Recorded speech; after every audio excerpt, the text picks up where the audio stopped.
Please don't put me in prison. I need to work. I need to take care of my family. I can prove to you I can do this. Shannon Campbell Roundtree, Yes. you were set to appear before this court at 2 o'clock today. Why weren't you here? Sorry, I got late. The road construction on the way here. We came from Chanute. We got here about 10 after. I'm sorry. Okay, I heard Chanute, and I'm sorry, and I didn't understand much else. There was There road was a construction delay. Which, of course, you should have allowed for by planning to get to Eureka much, much earlier so that you're not late and holding up a number of professionals who are waiting on you to take up your case. This is State versus Shannon L. Campbell Roundtree. Shannon Campbell Roundtree has now joined us. Earlier, the court, due to her non-appearance, entered an order of bond forfeiture, bench warrant, and a no bond hold due to her failure to appear. This time, the court is going to set aside that order because we are going to address the warrant to show cause matter today. Yeah. With that now announced, Mr. Paul, what are your client's intentions? Judge, my client's intentions are to admit to the 3 violations as outlined in the amended motion to revoke probation that was filed August 8th of 2024 and proceed to disposition at this time before we go over evidentiary hearing. Ms. Campbell Roundtree, I'm going to read the alleged violations that are in the motion to revoke probation as amended. Defendant failed and was instructed by her ISO to report to the Greenwood County Jail on May 24, 2024 to serve a 48-hour jail sanction due to admitted to having consumed methamphetamine on May 7th, 2024. The defendant failed to report to the jail as instructed. Number 2, the defendant failed to abide by the rules of the 31st District Drug Court as directed. Number 3, defendant submitted a urine sample on August 7th, 2024 that tested positive for amphetamine/methamphetamine. The defendant signed a statement of admittance to this usage. Among other lesser remedies, the court could consider just revoking your probation outright and having you serve the remaining balance of your sentence locked up. Do you understand these things? Yes, sir. Could I say why I didn't show up for that weekend? First, I need you to tell me if you are waiving a hearing and are admitting these violations. Yeah, I'm waiving my hearing. The court does find that the defendant has knowingly waived her right to a hearing in this case and has stipulated and agreed that she committed the violations as alleged and read off by the court earlier. These are substantial and material violations of the terms and conditions of Shannon Campbell Roundtree's probation. The court will now turn to a dispositional phase. I'll ask for recommendations. I'm going to start off with Mr. Ketley again. Mr. Ketley, how do you see this case? Her case has been kind of a long, drawn-out case, Your Honor. When we've had issues through the drug court and stuff down there.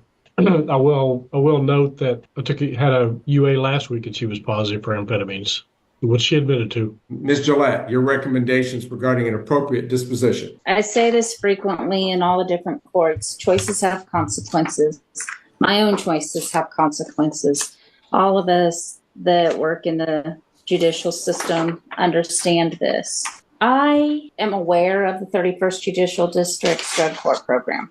I'm very aware of how hard they work to help people stay on the straight and narrow. But Ms. Campbell Roundtree did not take advantage of the drug court's programs and all the things that are offered. I have not had this many sanctions given to one person to try to help her. It is astounding to me the number that she's had. And I have all of them here. How many is that, Ms. Gillette? 1, 2, 3, 4.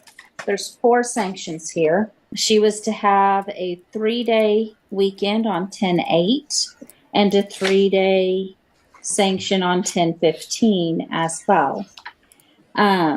Both of these are for having positives in failing to refrain from using substances.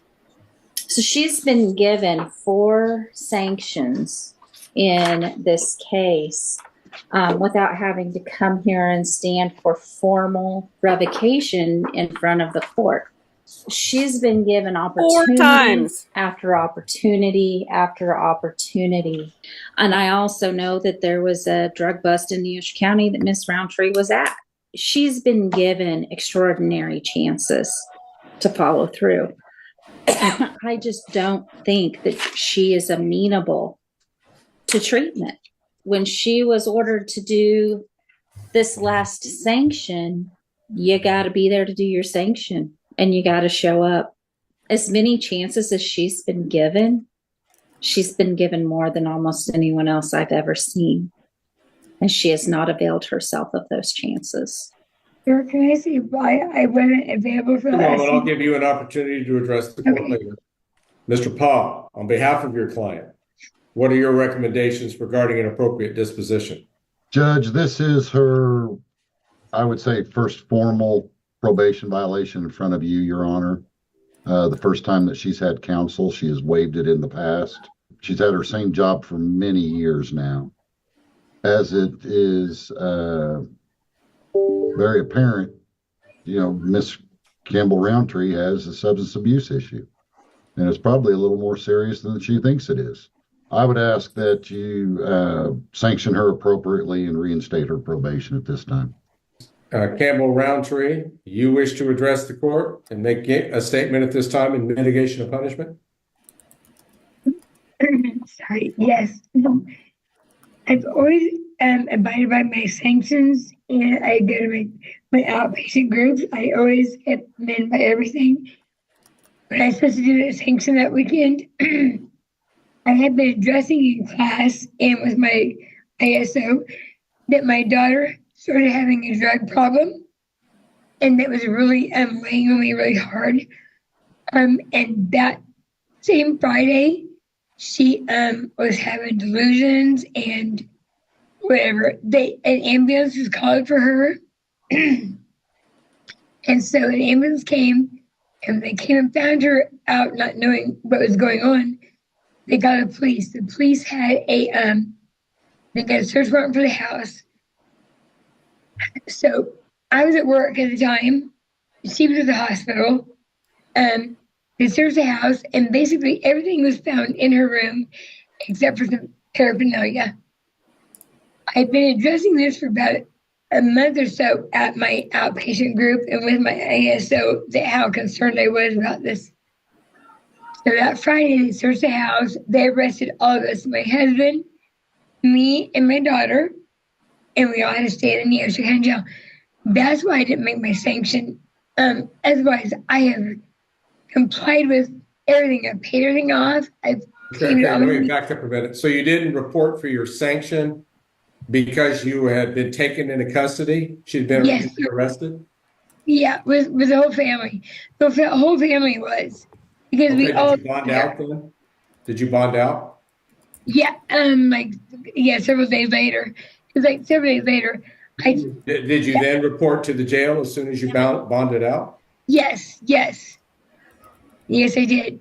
Did she voluntarily surrender herself after she was released from custody over apparently after this drug bust? We got the warrant over to drug court, and they arrested her when she showed up into drug court. But I reported my ISO immediately after I got out. I had a friend call my ISO until I was in there. I didn't know they knew that. And I tried to call her when they were arresting me, but they said I only had, phone. Campbell Roundtree, hang on a second. I'm just trying to understand the whole sequence of events here. Okay. So you got arrested, and you're saying you couldn't show up for the sanction that Mr. Ketley had essentially imposed upon you because you'd been arrested. And then you got released on bond, but you didn't go to the jail. You went to go see your ISO on the 31st instead. Is that what you're telling me? Correct. I called her and said, hey, I just got out of jail. What do you mean do? She said, go to drug court tomorrow. It's like late at night. Go to drug court, and then they arrested me. I'm going to go ahead and pause it there and get started on this one. She's too old for this. Yeah, you can tell, like, she seems like she's lived a hard life, and I don't know if she's currently under the influence of something. It could be that she's just lived a long life of hard drugs and this is the result. But she very well could also be high. I don't know, but Thank you, it just KK. hurts my heart. Thank you, KK. KK, thank you so much. You did It distract me. works. It works. But yeah, she's too old for this. Whenever I see like kids my kids' age, stuff like that. I got to talk to his probation officer today, and she was his probation officer from the last place he was at, and she talked about how much different he looks and how much he looks like he's growing up and he's ready to get done with it. And she had made a comment to me. She's like, "Look, he can only be pretty for so long. There's going to be a day when he's going to wake up and he ain't pretty no more." Mm-hmm. This lady here, she's probably got kids, as old as my kids. Your body ain't going to be able to take that. And she's, I'm not saying that kids can take it, but your body ain't going to bounce back at that age. She just needs to, get her stuff together. And she, once you start getting to that age, once you start getting into your 30s, 40s, and 50s, people don't love you like they do when you're, 20-year-old, 25-year-old. When you're 25-year-old, they're like, "Oh, well, you're just a kid. We're going to take you under our wings." When you're this age, they're like, "You should have had your stuff together." Thank you, Julie. Thank you so much, Julie. Thank you. But no, it's this lady here, and Judge Ricke is damn sure the wrong one to be talking to. Oh yeah, he does not suffer fools whatsoever. Now, yeah, he's not gonna buy any of her BS. He's seen it before. The fact that she skipped out 4 times. On, somebody earlier said 4 is not that many. Let me go back and see who that was. But they're saying 4 is not that many. I got you, but hi, Scarlett. These are the same people that are spending 5-10 years in prison. Exactly. Now, can we take a quick timeout, real quick? And I want everybody to congratulate Bill's son for graduating yesterday at his ceremony, graduating from rehab. He's now gonna terrorize Bill at home, hopefully this coming week, and he'll be home for Thanksgiving. But he did a great job, and I'm so proud of him. Oh, he already has it. 7:00 is the everyone leave me alone time where I can make sure I got everything lined up for the show. And at 7:00 he walks in the room, he's like, "Hey, Dad, I wrote this new guitar riff. I want you to hear it." And I'm like, "I'm busy." And that's a 3-hour conversation because how can you tell your kid, "No, I don't want to listen to music you just wrote"? Right. And no, so you have to have him write an intro song for us. That would be great. That'd give him something to do. I've offered to pay him for an intro song, and it's no, I just don't think I want to, just because you want me to. No, I'll do something else. And he's he's that typical kid. He's that typical kid. If you tell him, "Hey, look, here's money, do this," it's like, "No, I think I'll just go complain about wanting money until you just give it to me." Yeah. And so Rebecca. Sorry. Every time I see Throw the Goat Show, I have to say that. It's just law. She has the best name, has the best profile picture. And the first time I ever got on Discord chat, I was in a room with her. And, she's got that Australian accent. And, for a redneck like me, I'm like, "Oh, wow, it's English without the attitude." And so it's just a different flavor of accent I wasn't used to. And it's just an awesome accent. And so thank you so much for getting on that voice chat with me so long ago. I think it was one of my last voice chats I've ever been on. So thank you so much. But all right, you want to keep playing this and see where this chick goes? Yeah, but one day I'll have my son with the guitar on here. He'll do good whenever he does that. That'll be awesome. I can't wait to have him. I'm so proud of him. I'm so happy for you guys. All right. Court, I didn't know what was going on. I had no idea. I was going to drug court. Did you think that we were just going to let it go when you were supposed to? No, sir, I did not. I didn't know what to do. I was asking my ISO what to do. I reported to her. Did she even know that you had a sanction that you were to report to the jail for? Right, but I was letting her know. I let her know that's where I was. That's why I wasn't there. And she said, "Okay, you have drug court tomorrow because it's late at night. Report to drug court tomorrow." I said, "Okay." She said, "Come to me first." At the time, I was wearing the drug patch that you wear instead of taking UAs. You wear a patch, and they check that, which is clean. I can prove it was clean. That's what my ASO Jackie told me to do at the time. What do you think this court should do? due to your non-compliance. I know I owe a sanction. I do know I owe that, but I've been complying with everything. I'm trying my hard. I work, I take care of my family, I do all that.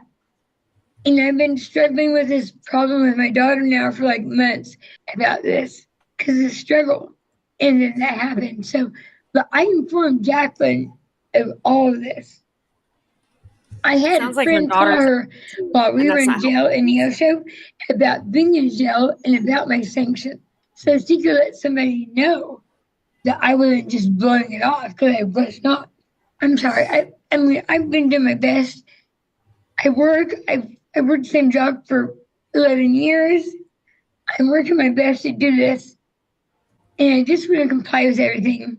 I understand I have to be accountable for my actions. All right, Ms. Campbell-Roundtree, your crime of conviction was possession of methamphetamine. Almost always, that connotes that the person who's in possession of the drug is a user of that drug. Right. So on these level 5 possession of methamphetamine cases, treatment is the focus. Right. Much more than punishment. Right. What all we expect in return is that the person who's been given the opportunity on probation for a rehabilitative purpose to take that seriously, embrace the treatment alternative to prison, and rather be successful in the community while addressing a drug problem. Yes, sir. You haven't been that. The number of sanctions, which I think Ms. Gillette reviewed for this court, indicates that the officer has tried and tried and tried to work with you, but each time you commit some sort of serious violation of the terms and conditions of your probation, and rather than seek revocation, he's tried to work with you in trying to get your attention through quick dip sanctions, which apparently you've had 4 of them. I'm still disturbed about the last one, when he again tried to work with you. You were to report to the jail for a sanction, and you went and got yourself arrested so that you weren't available to report for that sanction. It would seem to me that you should have known that the first thing you needed to do after you made bond was perhaps inform your ISO what was going on, but then report to the Greenwood County Jail yourself, surrender yourself the way you were supposed to originally. I'm sorry. I asked her. Don't argue with me. Okay, I'm listening to what you had to say, so why don't you listen to me now? Okay. I'm inclined to agree with Ms. Gillette. This is one of those cases, Ms. Campbell-Roundtree, that I believe the court needs to save you from yourself, because you don't seem to be able to make the good decisions necessary to be successful in a treatment program, which is meant to modify your behavior and to help you make better judgments. You were sentenced in this case on October the 5th of 2022. Here we are deep into 2024, and it doesn't even look like to the court that you've made any real progress in all this time, despite everything that Mr. Ketley has tried to work with you on and that treatment has tried to address. I think, using a colloquial term, don't take this wrong, you're a mess. A gajillion bow ties. And the only way that we can save you from yourself is to impose a long-term period of incarceration where maybe you have the opportunity to be separated from these ugly drugs for so long that you won't want them anymore. And in a drug possession case, the court considers this a last resort, but I see no reason to waste any more resources. You know, I can't return you to the drug court program because I have an order from Chief Judge Kreitz, which terminates you unsuccessfully from that program. So we tried to work with you in a drug court situation. You failed that. They've kicked you out, essentially. And I'm not going to waste any more resources for someone who's not likely to be successful in the utilization of those resources. So the court will exercise its discretion under KSA 223716. I was saying, look at her just bouncing in that seat. She's just bouncing. Oh, she yeah. Can't, she can't sit now, and she's anxious. She's nervous because she knows she's done messed up and she's going to be held accountable. And so certainly, yeah, she's terrified. Now, Fozzie, this is for you. Now just watch. I have to put the mic down because I don't have a boom yet, but hold on. Just wait.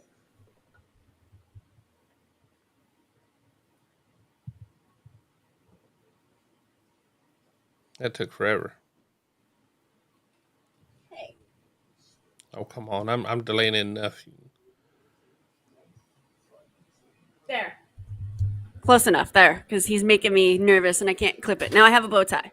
Okay. All right. We'll make a finding in this case that Ms. Campbell-Roundtree has been willfully non-compliant with any treatment alternative that was intended in this case, that she's not amenable to probation, and it's not in her best interest to remain in the community where she's constantly exposed to and uses illegal drugs. So the court will enter an order outright revoking her probation, ordering her to serve time in Department of Corrections custody, starting with today. The court further will modify the sentence from its original 15 months to 1 year, 12 months, less any jail time or good time credits, which are to be properly computed. I don't know if you have a handle on that number right now, Ms. Gillette, total jail time credit days. Yes, 7 days for the 7 days of sanctions she did. And that's it? She had no original term. She didn't spend any time in. She will be awarded the 7 days jail time credit to be placed in the journal entry, which stems from today. No further fees will be assessed for bids amounts, given the court's incarceration order. Please, I've got to take care of my family. Okay, settle down a little bit. If you're addressing the court, I want to be able to understand you, okay? Now, Ms. Campbell-Roundtree, I've already entered an order revoking your probation outright, shorting your sentence to 12 months in duration, though you've done very little to earn that reduced sentence, but I believe a year will be enough. So what are you trying to tell me here?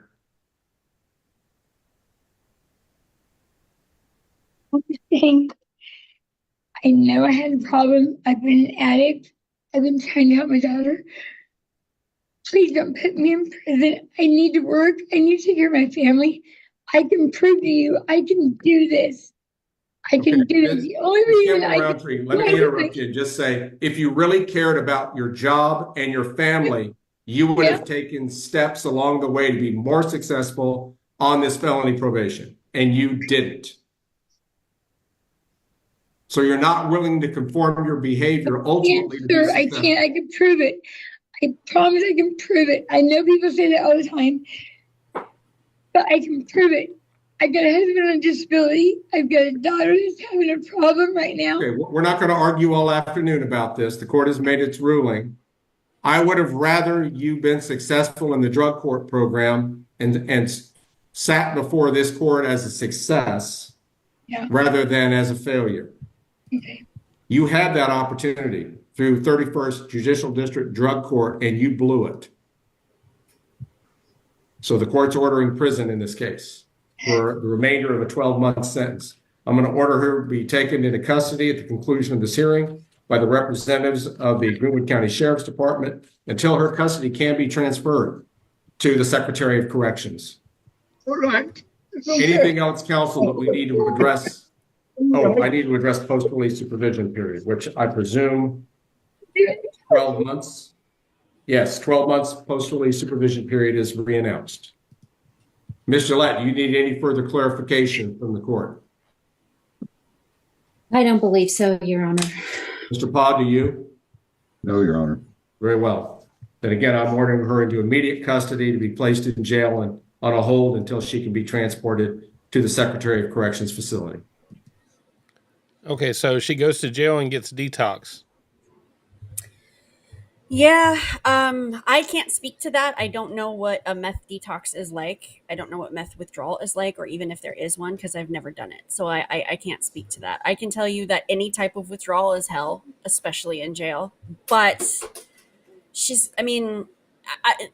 putting her in prison isn't going to get her away from the drugs. We all know that. It's easier to score drugs in prison than it is on the street. But it might help you never know. I mean, he can't let her keep living her life on her own. She's not good at that either. So Yeah. it's a hard case. But yeah, I mean, I don't think any judge is impressed of, oh, I didn't show up to my hearing because I was in jail. It's not a valid excuse. So No, it's still not appearing, but it's also it's able to be tracked down. She's charged with not showing up for court. She's a failure to appear, failing drug tests, and everything else, Carla. So she's just they give her a chance after chance. I think it's 4 failure to appears, or was it 4 times she's failed drug tests? no, it was a four four-failure to appear. She had So she just doesn't want to show up. I don't know. Huh. Yeah. Either way, the great sportsman was asking if I've changed the camera angle almost every damn day. Almost every damn day I'm doing something different. When you're this ugly, you've got to try to figure it out. You just can't throw a camera on like Alli does and it just work. I gotta do I gotta do everything. And I don't wake up like this. This takes time. This takes effort. This is not a natural occurring thing. Yeah, I'm just not gonna wear makeup though. It just ain't gonna happen. You look so pretty. Look, I guarantee you, when I get makeup money, I'll wear makeup. When someone wants to pay me money, a little bit of contouring can work wonders, Bill. No, a few less donuts would do some better contouring. But all right, but look, this one's bothering me because I'm not trying to be mean. This probably lady's the same age as me. This is an old lady. I'm saying she's my age, and I know I couldn't handle. Because she looks so much older. She looks like she's like pushing 60, if not more. Oh, like heck, she looks like 15 years older than she actually is. Yeah, well, that's what the hard life will do to you. I've got people that are my age, and I got people that are my age that are dying of heart attacks, dying of life. Just starting to drop out, and that's whenever you start to realize you start getting older. When you start to realize, the people that you went to school with, you're like, oh, wow, they're a judge, or, that's the sheriff. I remember that idiot in school. And then that was not me. All of my cohort, I went to a really small school where our graduating high school class was like 60 students. Like, I think I had a population of 400 students total in the whole high school. And pretty much every single person I went to high school works at the local Walmart. So I don't go to high school reunions because I could just go to the local Walmart and see everybody I went to high school with. It's ridiculous. Yeah. But and Eric's talking about from what he's read, corridor detox rarely works. Yeah, because detox is not going to work until you're ready. Last night I got to go to my son's graduation, and I'm going to keep bragging about it because I'm proud of it. But what I got to see is I got to basically sit in on an AA meeting, and I got to listen to why they talk about why they talk about the junk they talk about. And a guy got up there, he was talking about, this was a skinny fella. He was a tall, skinny fella. He said he was 200 pounds, and he said when at his worst, he was 123 pounds. And they were having to give him IV fluids to bring him back to health. And he had stolen $50,000 from his dad. And I'm over there saying, good job, Dad, to have $50,000 to steal. Wow, that's insane. But that was 8 years ago, and he's cleaned up life. He's got a company, and he's hiring addicts to help them recover. And he's had addicts die on the jobs. He's had them die on the jobs, and they didn't die high, but they died from like heart complications. They died from heart complications because your heart can only do so much. It's only made to handle so much. And if you decide to abuse it, it's going to go. You know what I'm saying? Your heart's going to go. You see these bodybuilders. You don't realize your heart is a glorified pump. All it does is pump blood. It doesn't do anything else other than pump.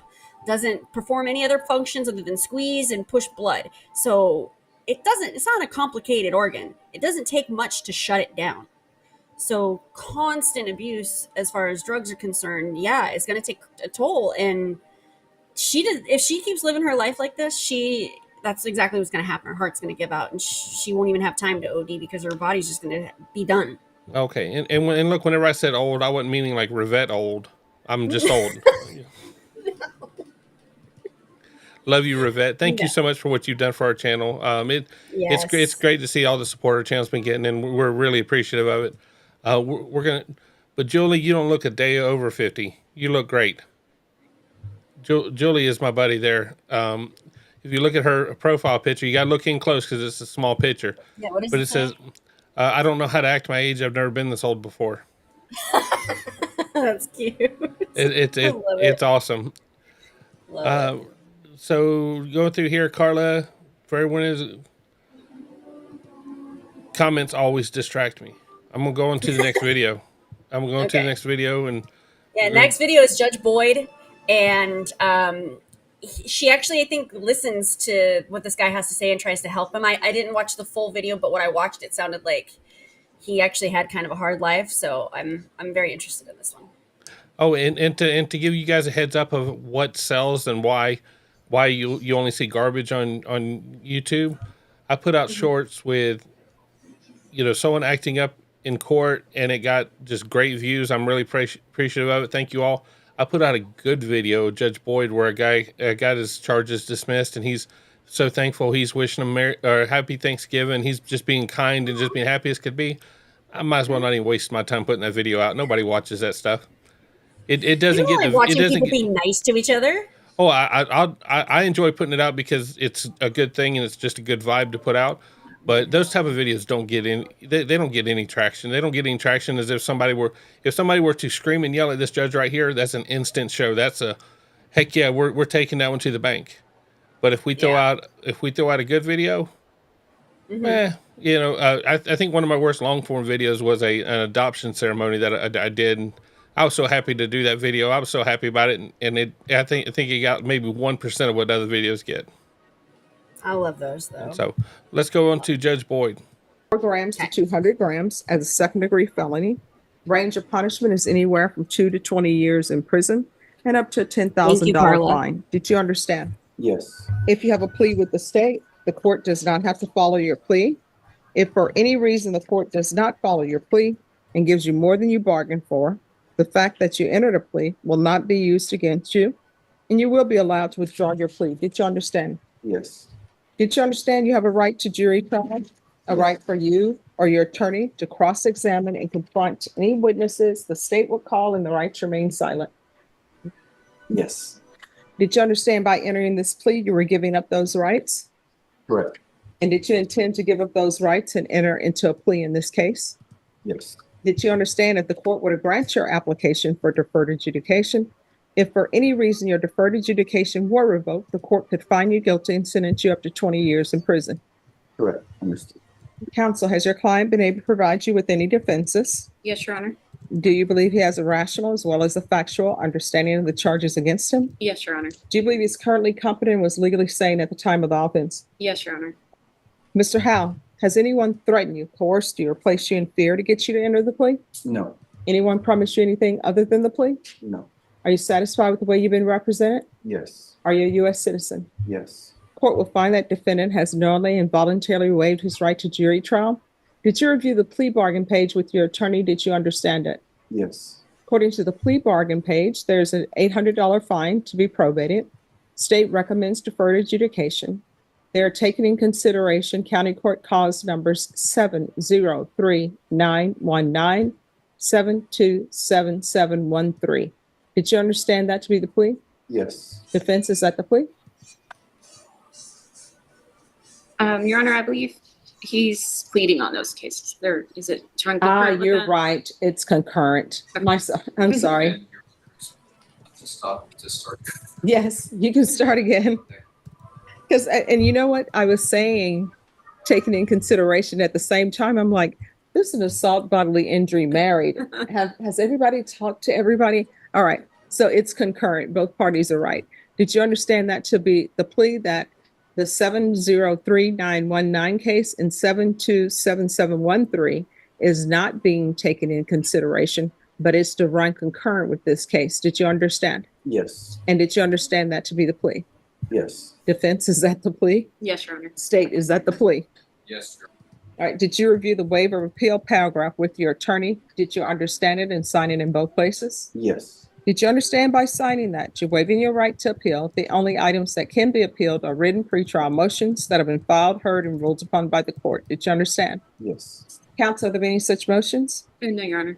Outside the agreement, the state is requesting that your deferred adjudication be for a term of 4 years. There be a TAP evaluation and 120 hours of community service restitution. Did you understand those are recommendations from the state and the court does not have to follow those recommendations? Yes. Then to the offenses charged, how do you plead? Guilty, not guilty, or no contest? No contest. State any evidence. Would be contained in exhibit evidence, Your Honor. No objection. All right, you may be excused. But Did you review the documents entitled Waiver and Consent to Stipulation of Testimony and Stipulations with your attorney? yes. Did you understand it and sign it in all the appropriate places? Yeah. Again, did you understand you have a right to jury trial, a right for you or your attorney to cross-examine and confront any witnesses the state will call and the right to remain silent? Yes. Did you understand that today the state will be presenting evidence in the form of witnesses' statements and police reports, but most importantly, there'll be no live testimony? Did you understand? Yes. Court will find that defendant has knowingly and voluntarily waived and consented to stipulation of testimony and stipulations. Court will accept into evidence state's exhibits 1 and attachments and review the same. All right, after reviewing state's exhibits 1 and attachments, the court will find there is sufficient evidence to find you guilty. Court will defer finding of guilt as you applied for deferred adjudication. Are you proceeding with sentencing? Yes, Your Honor. Anything you wish to say on behalf of your client? We ask that you follow the plea bargain.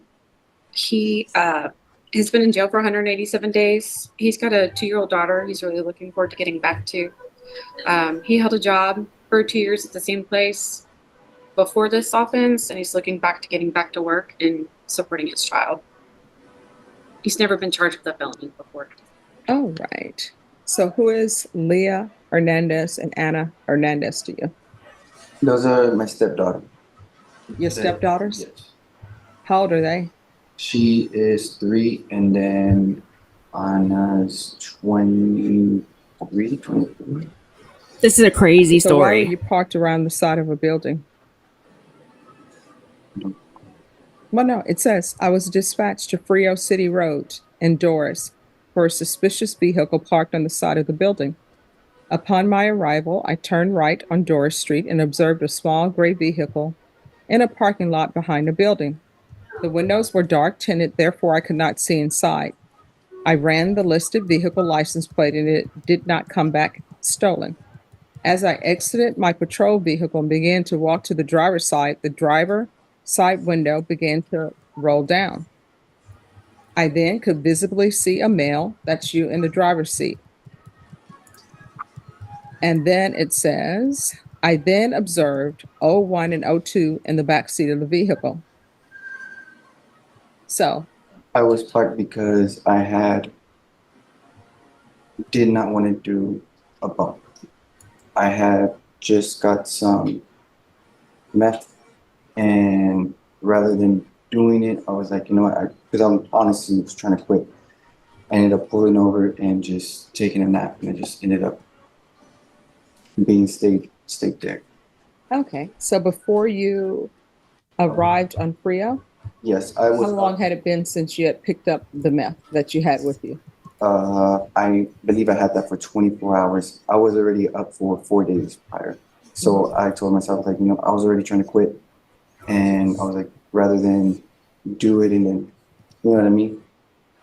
I just ended up cutting into the building, took a nap, and then that nap I ended up falling asleep. And then, yeah, I was woken up by the spot price. All right, so who would allow you with a 2-year-old?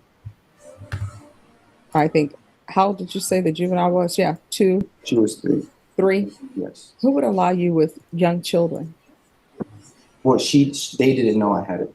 Well, no, I mean, I'm assuming the children didn't know you had it, but No. Anna, she didn't know I had it. And who is Anna to you? She was someone I was with. He was an ex now. All right, no, I mean, she had to know that you had a drug problem, because why else would you be up for 4 days straight? She didn't know I had possession of some. Yeah, I mean, she may not have known you had it with you, but she knew that she's allowing you, a person who is in the throes of your addiction and not sober, to be around a 3-year-old. And at this time, where was your 2-year-old that you are so in love with that you need to get back to? She was with her mom. All right. So what type of work do you do? Food production.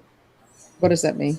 I was a line lead in food production. It's like we would make the cinnamon rolls at a Starbucks. Go ahead, do the mixers, put it in the machine, close it, yeah. Hey, look, I was about to say, if this guy is the guy making the cinnamon rolls at Starbucks, we need to let him out. But he can't even describe the process, so I don't know if he's the man. You want to know an interesting story? Actually, No. You know how Starbucks started in Seattle, and I'm from the Pacific Northwest. I'm from Portland. My stepmom actually ran the bakery and managed the first baked goods that went into any Starbucks. Before they didn't do baked goods, it was just coffee. And then when they started doing like muffins and baked goods, she was the manager of the bakery and the manager of the account that ran all of the pastries for the whole Pacific Northwest for Starbucks. So that's my little Starbucks behind the scenes claim to fame. So very proud of her. She gave me their somewhere I have their recipe for their like ginger scones that are amazing. Love them. You know, in all honesty, I don't think I've ever been to a Starbucks, and I don't think I've ever bought anything from Starbucks. But I do like cinnamon rolls. I do like cinnamon rolls and stuff. Yeah, no, I'm way too cheap for Starbucks, and I've never drank coffee. But if I was a coffee drinker, you know, you hear about all the arguments about how expensive Starbucks coffee is. So You're right. I would look. I'm the type. If I was to drink alcohol, it'd be the what do y'all call it? The Michelob? Is it what is it that y'all consider water? Oh, Michelob Ultra. Yeah. So I'm just That's saying, water. I'd be the one getting the cheap stuff. So there's no way in the world I could do that. But yeah, which is worse? Judge doesn't know what food production is, or the defendant doesn't know. I think it's worth the defendant doesn't know, because I think Judge Boyd's painting him into a corner. She's super good at that. She's super good at having people talk themselves into prison. Yeah. So, but I like the fact that he isn't like, oh, I don't have a drug problem. I didn't do it. I don't know what you're talking. Like, he's fully out, like telling her exactly what happened. He was like, I was up for 3 days. I didn't want to do another bump because I had the kid with me and I knew it was bad and I was trying to quit, but like, it's hard. And I'm actually pretty impressed with that. I think that takes courage that not everybody has. okay, I think that tells me where he is in his addiction too. Like, if he denied it, then that tells me that he doesn't want to quit. And now that because he's coming out like and being super honest, like, I have hope for him. okay, no, hold on. He's being super honest now that he's got the little purple handcuffs on. Oh yeah, absolutely. He wouldn't being honest when he was on the street. Now, so if he was on the street and he was high and he just didn't want to be high no more, where can he walk in? Is there a place in Austin where you can just walk in and get treatment? I know in Jacksonville there's not. If you want to get treatment and you're a millionaire, it takes weeks to get a bed. I don't know about that because I've never had to do it. All I know is the access to the methadone clinics around here. I don't know about treatment and what you could walk into. I just don't know.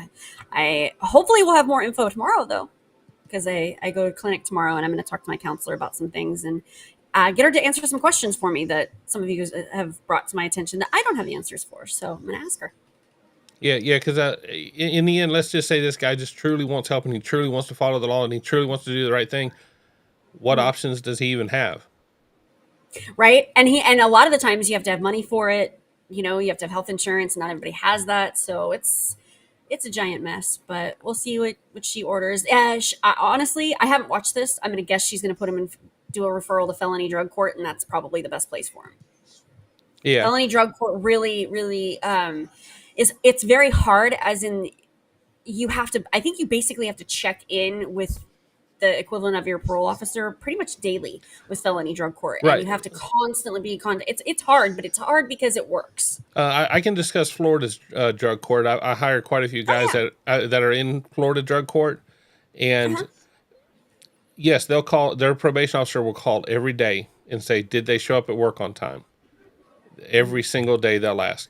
2 or 3 o'clock in the afternoon, somebody's going to get a drug test. They may show up at the job site or they may send that person to somewhere to get a drug test. And if that person says, I don't have money for an Uber or I don't have a ride, don't worry, the sheriff's office will pick you up and you can go right to prison. They also have to go to court. Some of them had to go to court every week. Some of them had to go to court every 2 weeks. Some of them every month. But they are in front of a judge every week or every month, and they are explaining to that judge, and they're keeping track on it. Now, I've been to the court a few times, and it's a lot more laid back because the judge becomes personal with them, and they don't have the lawyer with them. It's basically the judge, and sometimes the judge is not even. Sometimes the judge is not even, dressed up for court. Sometimes he's just wearing a polo shirt and he's just talking with them. But it's letting them know that the court is invested in them. They need to invest in the other. And I had a few of them that failed the drug test. They messed up. They went out and got high one weekend, and they'd have to go to jail for like a week or two. They wouldn't have to go and complete the whole sentence, but they'd go to jail for a week or two and get back on track. Now, if they failed 2 or 3 drug tests, they'd go ahead and get their full sentence for whatever they went to drug court, because drug court is a diversion program instead of the sentence. So, he could be looking at 5 to 10 years in prison or 3 years of drug court, which is difficult, almost more difficult than 5 years in prison. But the option is prison. So, I mean, what's worse, calling and having to report every day, or having your freedom taken away from you? And so that's something to balance too. No, absolutely. And every one of those guys that was in felony drug court, every one of them would be ready to fist fight versus me calling their probation officer, because they knew that their world was ending. They knew that all of them had baby mamas. All of them had more kids than they knew what to do with. And all of them were trying to balance life, and most of them, they just couldn't balance. You can't have 10 kids and balance that. You can't make enough money to pay child support on 10 kids. And then you add probation on top of that. You add drug court on top of that. And, you're out there making $1,500, $2,000 a week and bringing home $100. And that's unreasonable stress. That's you just, in the end, you failed at life. You need a reset. Yeah, that, and I think it helps them have a support system, because not all addicts have the support system. That's partially why they're addicts, or they've pushed away everybody who could be a support system for them. So having that resource in felony drug court of somebody who's there, who's watching over you and trying to help you, I think is important. Like, I think that actually helps them know, I've got somebody on my side, and they really are on their side. And we all know that judges are really on the sides of the defendants. Like, they want them to do better. They don't want to put them in prison. Same thing with cops. They don't want to arrest them. They want to help people. That's the reason they got into it. So you must know some nice cops. Hey, we've seen really nice cops. Like, we've showed it on this channel. So I know they exist. Absolutely. You always show the exception.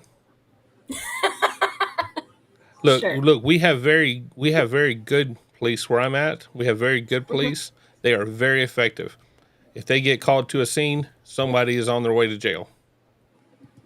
Now, what happens once they go to jail, that's the judicial system, not law enforcement. Put it this way, our sheriff is named Gator. Of course he is. Yes.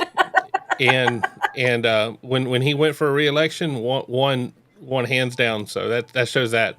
But let's not. Way to be Florida there, Bill. No, absolutely. He's tough as nails. Let's go on. Cuts it. Okay. Goes down the line. We'll put sprinkles. We'll put the glaze, and then go ahead, bake it, and wrap it up, and then put it in boxes and ship it out.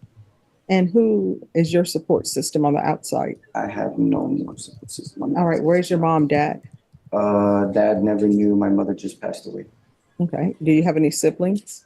I have 8 brothers and 3 sisters. I talked to 1 brother that I haven't talked to since my mom passed away, and the rest I have yet to speak to. All right. So why are you all not talking, you and your siblings? I never had any contact. They were all on my dad's side. Only 1 was on my mother's side. That's the one that I haven't spoken to since my mom passed away. And why haven't you spoken to him? Well, long story short, my mom, she ended up moving in with me, and she ended up passing away at my house. When that happened, of course, everyone came to go and visit and visit and visit. And when she passed away, it just went, everybody stopped visiting. So after maybe a month or 2, I got angry with my brother, and I asked him, why haven't you ever called me, or et cetera, to check up. I said, I understand you have a family.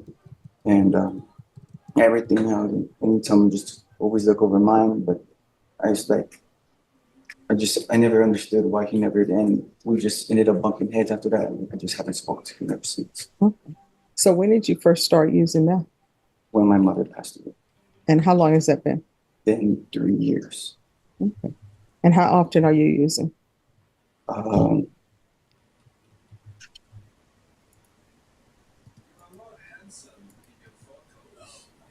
After I got out, the first time with PR bond, I'd say 3 or 4 times a month, a week. And then the reason being is because I knew I was gonna come back in here because I knew I missed my court date. And I was like, it's bound. I was like, whether I go turn myself in or not, I said, I'm just bound to come back in here. And I never had a problem with drugs. Like I've always had money in my account, I always took care of my bills, I always took care of my mother's bills. I just when she passed away, that downfall, that spiral was just really no joke. And I really felt like all of my aunts and uncles just really abandoned me, especially my brother. And I just took it really to heart and I let it get the best of me. And I really want to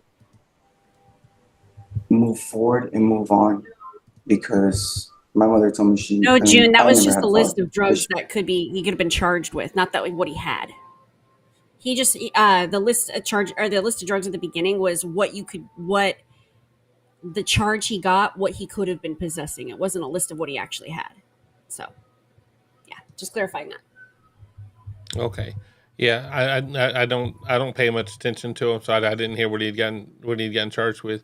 I think Judge Simpson is doing, or I'm not Judge Simpson. My head. I'm actually looking at another video. I think Judge Boyd is as sympathetic as she gets here. You know, Yeah. look if you look at her face doesn't. Her face isn't screaming, "I'm with you, buddy." Her face is screaming, "I hear this every day," and he's pleading for his life. Now he should be pleading for his life because he's put his life on the line so many times. Why not do it again? Exactly. And so, but no, you look, in the end, I want everyone to get healed. I don't want to pay for them in prison. I've got plenty of other things I want tax money to go to. I don't want this guy in prison. I want this guy not committing crimes on the street. I want this guy not terrorizing his neighborhood. It doesn't look like, why he's making cinnamon rolls, he's terrorizing the neighborhood, but no, just making bad choices. Right, but if he's creating the network for the drug dealers. This is stuck in my hair. Just wanted to point that out. This is now stuck in my hair. But continue. Sorry. Yeah, look, if you get a haircut like mine, you don't get stuff like that stuck in your hair. But I think he's pleading for his life, and if Judge Boyd actually gives him the chance, just look at, I don't know the guy, but just accountability every day. Check in on, talking about that drug court we was talking about every day. Just stay with him. And the minute he slips up, let him stay a night or two in jail. Every time he slips up, let him stay a night or two in jail.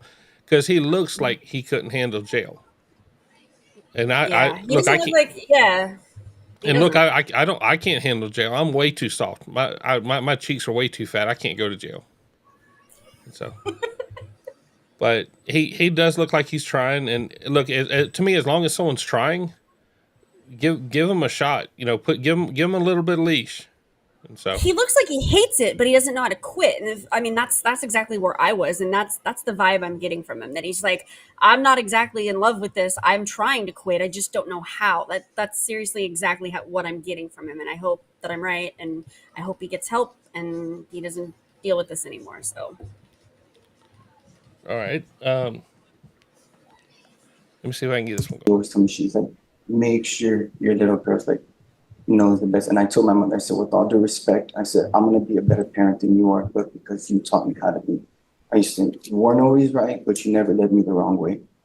And I plan on doing that with my little girl. And I really, she deserves a father. She deserves a man that shows, takes responsibility and Well, and I hate to say it because if I'm not a hypocrite, but I get what I'm gonna get what I deserve. And if unfortunately, if that's, and I hate to say it, if that means 5, 10 years taken away from my life and going to prison, that's my fault. I should have thought about that before. But I do not feel like that little girl deserves someone like that. I know me personally as a man and what my mother was raising me to be, I could be better than that and do better than that. Okay. All right. And when's the last time you talked to Anna? It's been a while. And you two are not together anymore? Okay. All right. This is what the court is going to do. The court is going to sentence you to 5 years deferred adjudication, $800 fine. That will be probated. This will run concurrent with County Court Cause number 703919 and County Court Cause number 7271. I'm sorry.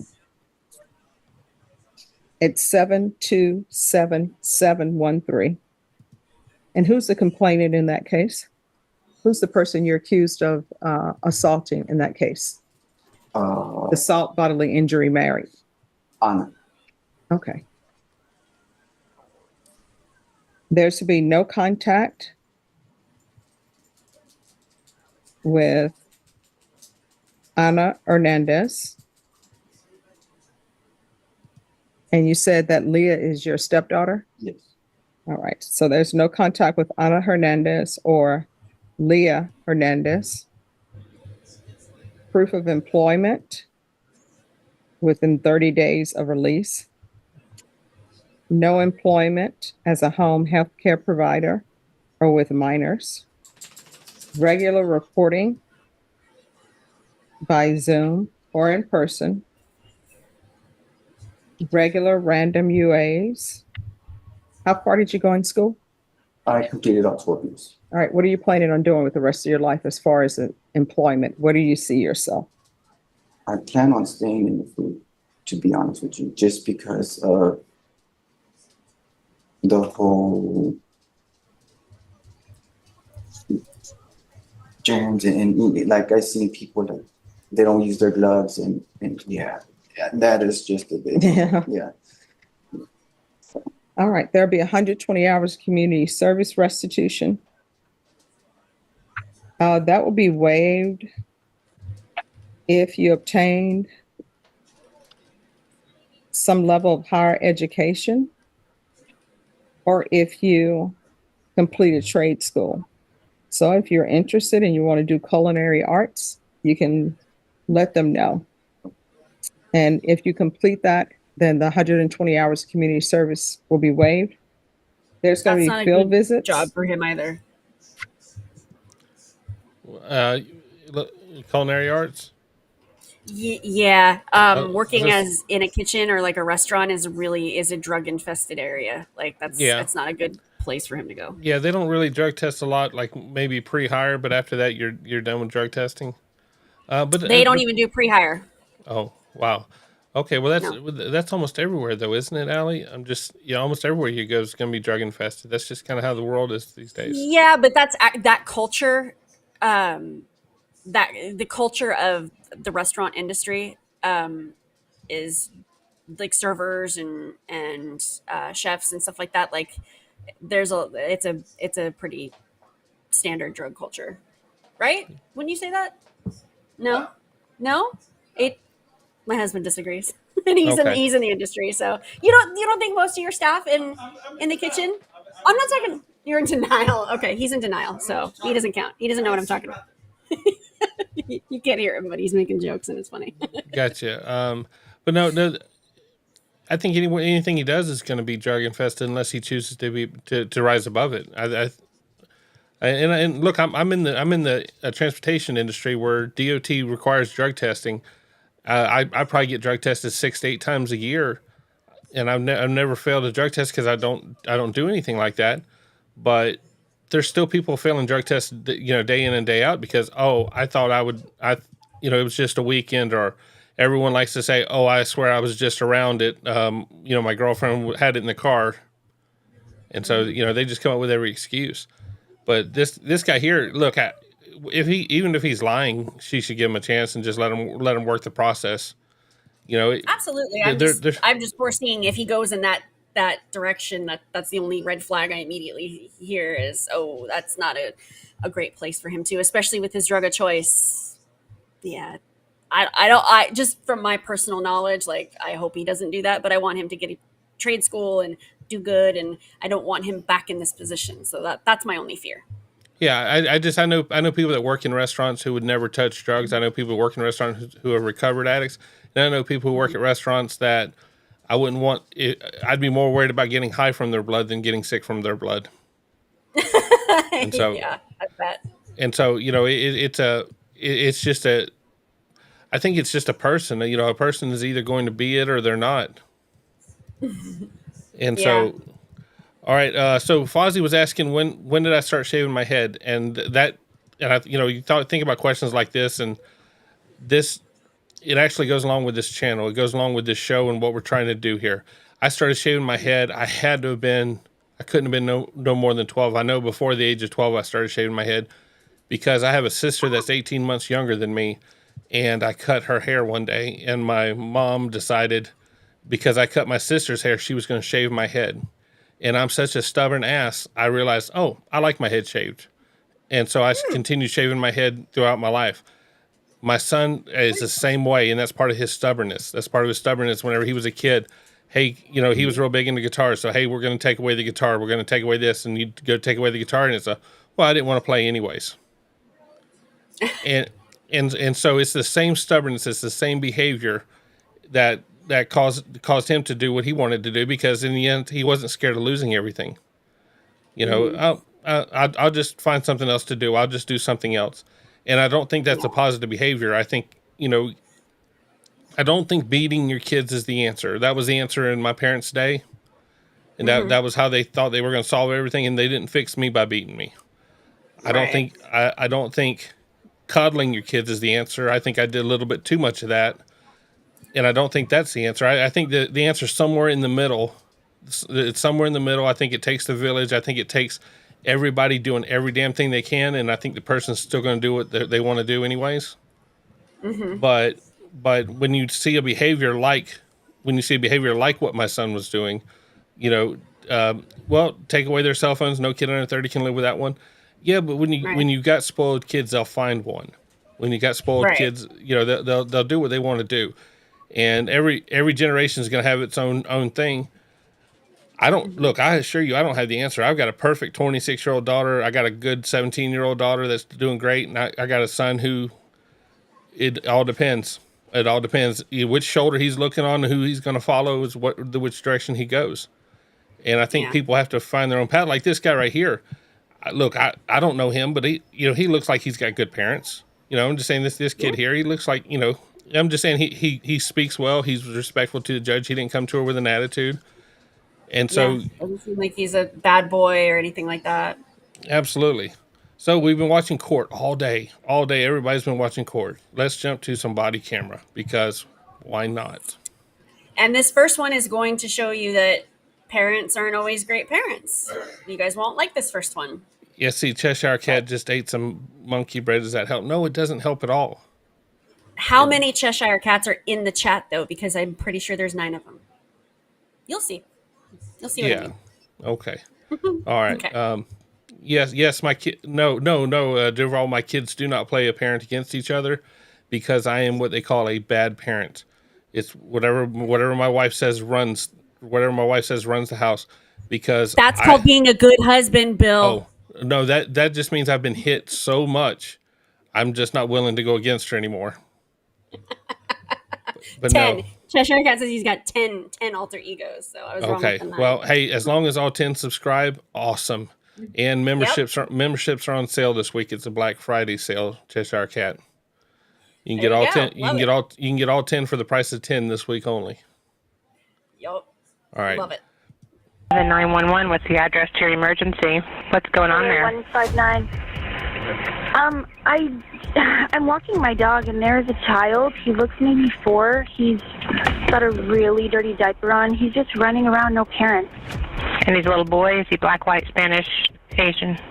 He's white. He has blonde hair. His diaper is like down to his knees. Hold on. Come on, Boogie. Stay right here, okay? I try to grab him because I don't want him to get hit by a car. Okay. Which direction did he go from your trailer? He went to the right. Hey! Hey, buddy! Hey, buddy! What you doing? Do you live here? Hey, come here! What's your name? Hey! Hey, kiddo! Come here! This is a prime example of why some people shouldn't be parents. Early in the morning in Ohio, a call was made to the local 911 dispatch about a 4-year-old child knocking over trash cans by himself with no adult in sight. The child appeared to be wearing an extremely dirty diaper that was almost dragging on the floor. A young woman walking her dog noticed the child.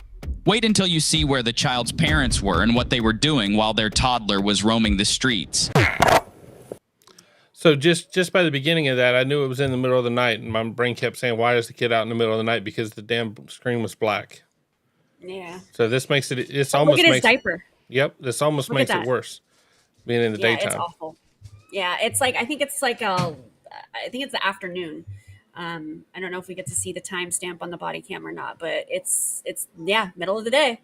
That makes sense. Okay, and you said this one's not from Midwest Safety. This one's from another one. This one's from I a posted hidden. the link. Okay. Yeah, from Unspoken Crime Murders. I posted the link. Please give them some love because they have some really good stuff. Hold on, you said Unspoken Crime Murders? Yeah, there's not a Okay. murder here, but that's Yeah, just the okay. name of the That's what I'm channel. saying. I'm not dealing with No, a little kid no, with no, that. no. Okay, so No, this I is would just never do that. okay. Just the And- name of the channel. Gotcha. All right, let's go. Okay. You didn't know? Okay. Have you seen him around the area now? Hey, Nan's got it right. In a diaper at age 4. Mm-hmm. Thank you, Blue Strat, dude. Thank you so much. Oh, thank you so much, Blue Strat. Love it. Hey, Blue Strat, dude. My kid got home today from rehab, and of course he had money, and of course he went and bought a Gibson Flying V guitar today because he had money. You know what? and That's awesome. Yep, but he's got plenty of guitars at the house. He had no business buying a new one. But you know what? That is something that he bought right after getting out of his stay, and that will be special to him, and he will write amazing songs on it, and I love that for him. I just do. I'm sorry, I do.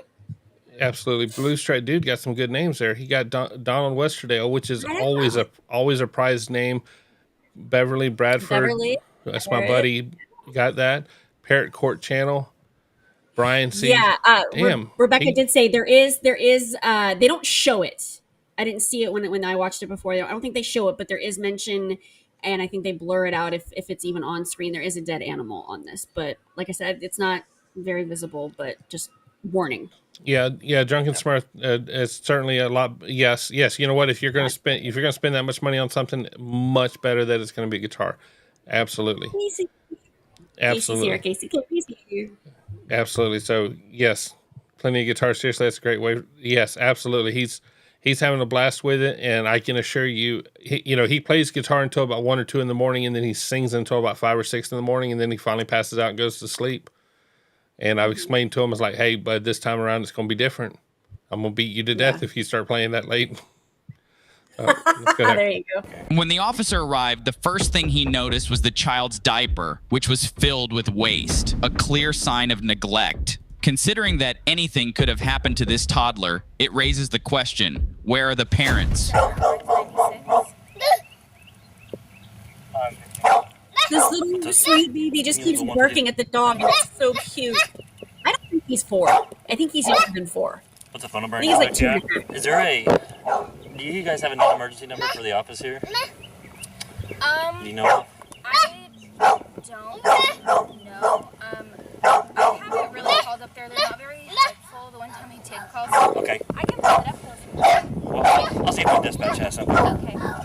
And he ran from this way. He's just knocking trash cans over. Ran that way. I don't know.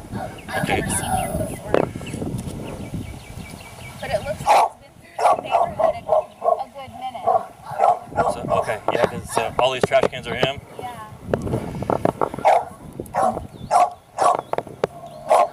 Fight you. Traffic. 518. Can you attempt to contact the office here and have them come down to trailer 159 and see if they can help me identify this boy? Contact the trailer office. Affirmative, to see if they can identify this boy or possibly what trailer he belongs to. There.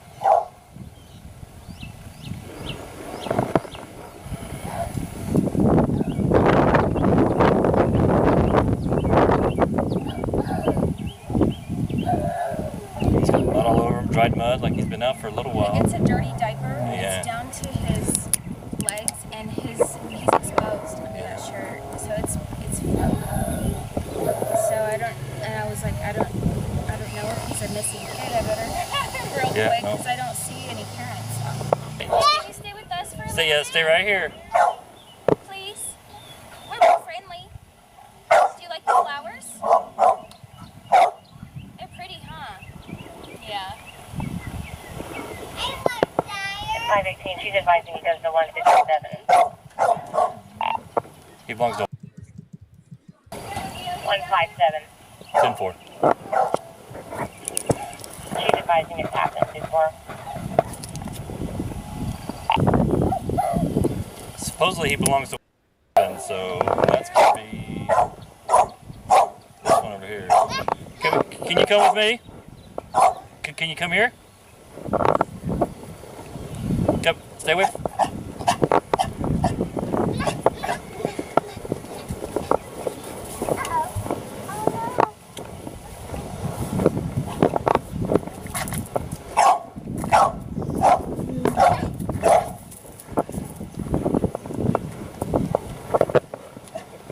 I feel so bad for that kid. Tim, can you call one? No, the diaper just can't. It looks like they were out there on the 18th of last month for the same thing. Confirming with the bad part about that diaper is it doesn't even bother him. The garbage going on in his life is so much worse than that diaper. Just wait. They're gonna go inside here in a minute. Doesn't get any better. Oh, I thought it'd be like a Martha Stewart show home. Dispatch, the officer was informed that this was the second time the parents had been caught with their toddler wandering alone in the street. Let's see what their excuse is this time. I bet you he talks to that dog more than anyone else. I bet you that dog takes care of him more than anybody else. Step out here. Is this your son? Is there a reason why he's out here running around? Have a seat right here for me. Yeah. Okay, who all lives here? Me and my wife and my roommate. Okay, is there a reason why your son is running around in a disgusting diaper? Who knows how long he's been running around right now? No, sir. No, sir. Okay. Are you high right now? No, sir, I'm not. I'm really tired. I really just woke up. Okay.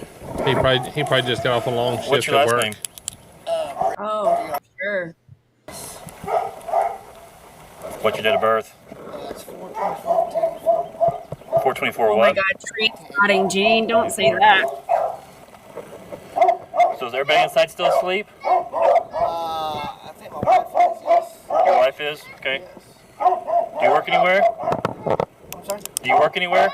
Yes, I do. Were you guys smoking weed last night? No, sir. Why is all this out here? Weed all over. Okay. Why are you struggling to answer questions of like your height and weight and your hair color or in your eye color? Again, I literally just woke up. Like, I'm like groggy. How long do you think your son's been out here? I guess he's been running around the neighborhood.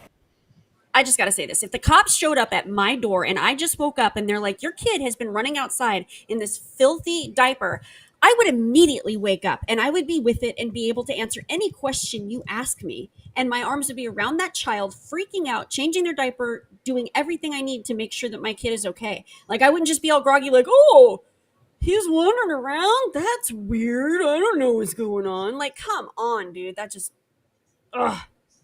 Okay, I'm off my soapbox now. So you got to think. I'm not trying to knock anybody in a trailer park. I've lived a rough life. I'm not trying to knock anyone for any economic situation. These are the folks going in front of Judge Simpson and going in front of Judge Middleton, losing their, getting evicted. When the one guy on the court a few weeks ago that just talked and talked forever and talked about you're going to hook my trailer up and pull it away and take away my home. Right. These people live close to each other. They live very close to each other. And this little kid, you don't like people's dog being off the leash, wandering around your neighborhood.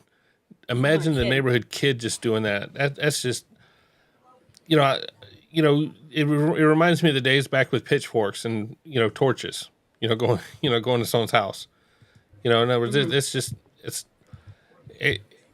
hopefully that police officer has already called CPS. Hopefully they're already on the way and they're already starting their process. And I'll say every single time, I hate CPS. I don't hate the people that work in CPS. I hate the group. I hate the situation that causes CPS to have to exist. When you have children getting abused where you have to have that. Mm-hmm. Yes, absolutely. No, absolutely. I've lived in trailers for quite a bit of my childhood, quite a bit of my life. I'm not knocking that at all. But I'm saying when you have neighbors that close, don't act like that. Be considerate of your neighbors. Yeah. Yeah, be considerate of your neighbors. Just don't, no one here can say that this guy right here is the neighbor you want. Yeah, and it looks like that's his neighbor, his direct next door neighbor, and she didn't even know where the kid lived. Didn't know that it was his kid.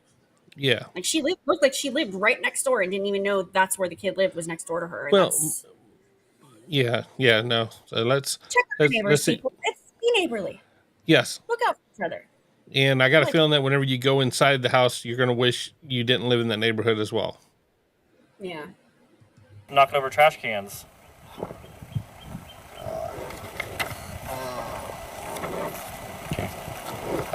What's your son's? Well, have her come out here. Police department, come out here. Come out here. You stay out here. She's right there. Are you dressed? Well, get dressed and come out here, please. Yes. Huh? No, he wasn't. He was outside a second ago. Hey, Brian. Did you say no, he wasn't? Stay out here. He was. Get dressed for me. Come out here, okay?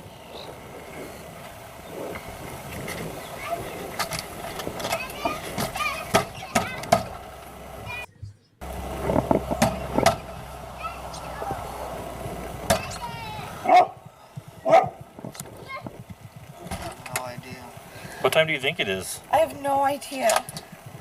I don't know where my phone is. Okay. So do you have any idea why your son's running around out here knocking trash cans over? He's not supposed to. We all went to bed last night. My roommate was up this morning before he went to work. I didn't know. I thought Brian was up. I haven't been up since last night. Okay. And what's your date of birth? Stop that medication. What medication? I've been on it for about a week. I'm just going to have to stop it. Okay, what's your date of birth? 9/30/1989.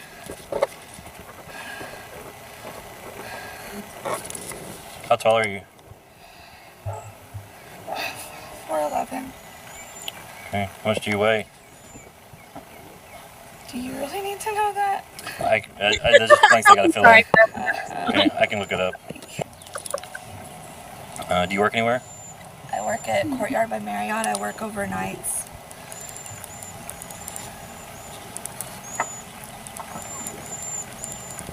Did you let the dogs out? No. Oh my gosh, Did you let the I'm so dogs sorry. out? I just need to check and make sure that I have 2 dogs in here. Holy hell, she's worried about the dogs? Yeah, I saw 2 dogs. Yeah, like a German Shepherd or something, and then that tan dog. Yeah.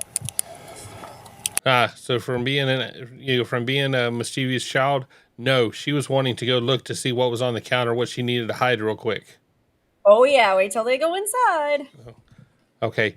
So what, Eric? So Eric, I'm starting to pick up you're not in the U.S. So why do cops in the U.S. ask height and weight? Because I watched a court trial the other day where a girl was getting evicted, and she said that she wasn't properly served, and the argument was the weight on the service was wrong. And so when that police officer does that report, if she goes to the court and it says, blonde haired, 110 pounds, she can get away with that. Right. She can get away with that because they can say they didn't properly identify her. So he's got to come up with that. But in reality, I'd rather them ask weight than race. You get in less trouble for it.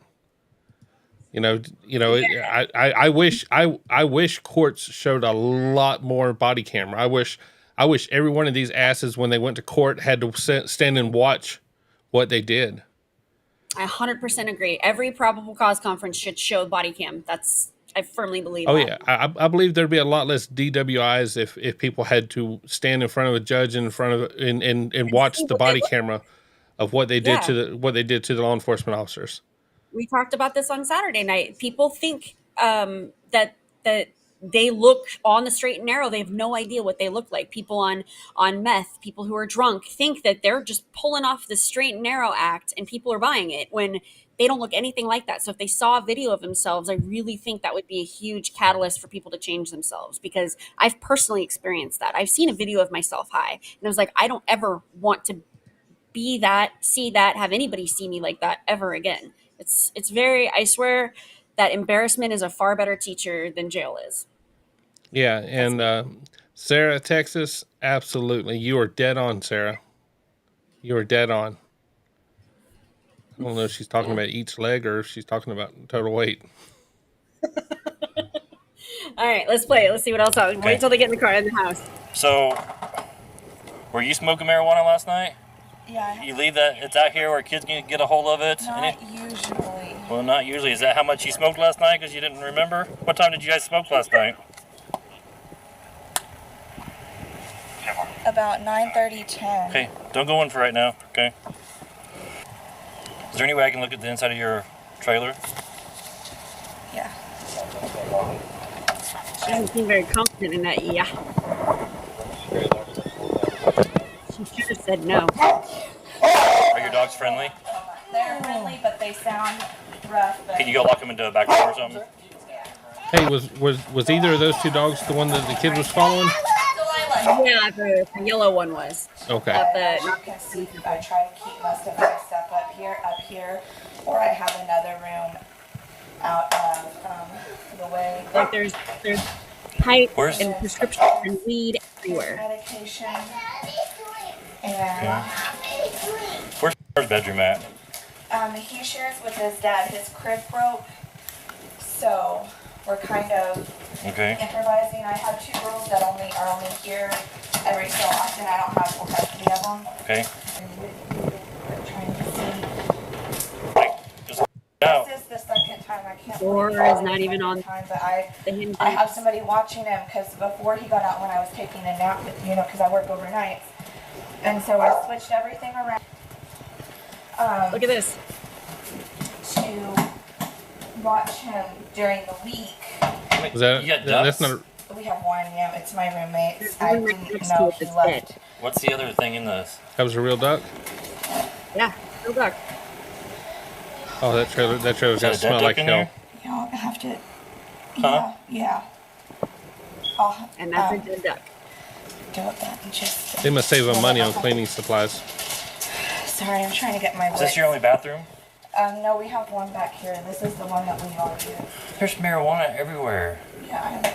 Seems like more than just you smoking marijuana. It's within reach of everybody. Playing darts in the wall of the trailer. A real duck and a real dead duck right next to the live duck. Okay. After noticing the home was in extreme filth and discovering a dead duck in one of the bathrooms, the officer began trying to establish a timeline for how long the child had been roaming the streets alone. It turned out the child had been outside for nearly 2 hours. It was now time to place the unfit parents in handcuffs. I already got 3 little girls, and I drive, just because the schools over there are ghetto, I drive 35 minutes every morning. And then... What's that? I forgot about her. I wonder what she does for a living. That's all I'm asking. I'm just curious. Yeah. Put your guesses in the chat. Should I do a poll? Should I do a poll? No, I don't think you should do a poll. Okay, Pretty sure the water was green from the dead duck that was in it. There was a live duck, and then there was a dead duck you couldn't really see. But I'm pretty sure that's why the water was green and gross. Yeah. Couldn't really see it. Good. Yeah, I was just thinking that Kim talking yeah, how hazardous that stuff is. You know, you don't want to be walking around outside barefooted around it, much less in the. I just keep thinking how bad that place smells. You know, look, that'd be a nice trailer if those folks wouldn't have had anything to do with it. Oh yeah. And I'm just saying, think of how many people would love to take care of that, love to have that opportunity to live in the house. Yeah, exactly. So I think she's a cousin or a aunt or something. She's gonna come and take care of the kid. But yeah, that's all I'm gonna say. All right. I leave work early to come all the way back. So you're not gonna have any issues with keeping them for a long? I don't know a time frame or anything. I just No. That's fine. I actually even said like if y'all let me take him, I'm gonna go buy him a bed and just go rearrange my whole house so he has his own bedroom. So I just don't want to get into it. What kind of person is Todd then? Huh? What kind of person is Todd? I mean, so Todd's the boyfriend, Brian is the husband. They all live here together. Okay. But Todd is like really kind of like uptight, you know what I mean? Like I don't know, I don't talk to him too much.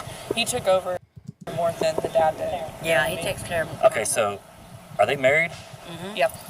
But then Todd's a boyfriend. Don't get me started on it. Yeah. That's why Dad stays with son in one room. I guess that makes more sense now. I was trying to. I'm not worried about it. But yeah, now I'm gonna go. The only thing I gotta worry about is that old man that's at my house that don't shut up. That literally talks so much. All right, I'm gonna bring them one over at a time, and I'm gonna ask him and make sure. I gotta ask him. Hey, is it all right if Brittany takes him? You guys are both getting placed under arrest for child neglect. Is it all right if Brittany takes the kid? That's okay, fine. Turn around, put your hands behind your back. They're done. It's almost done, Posy.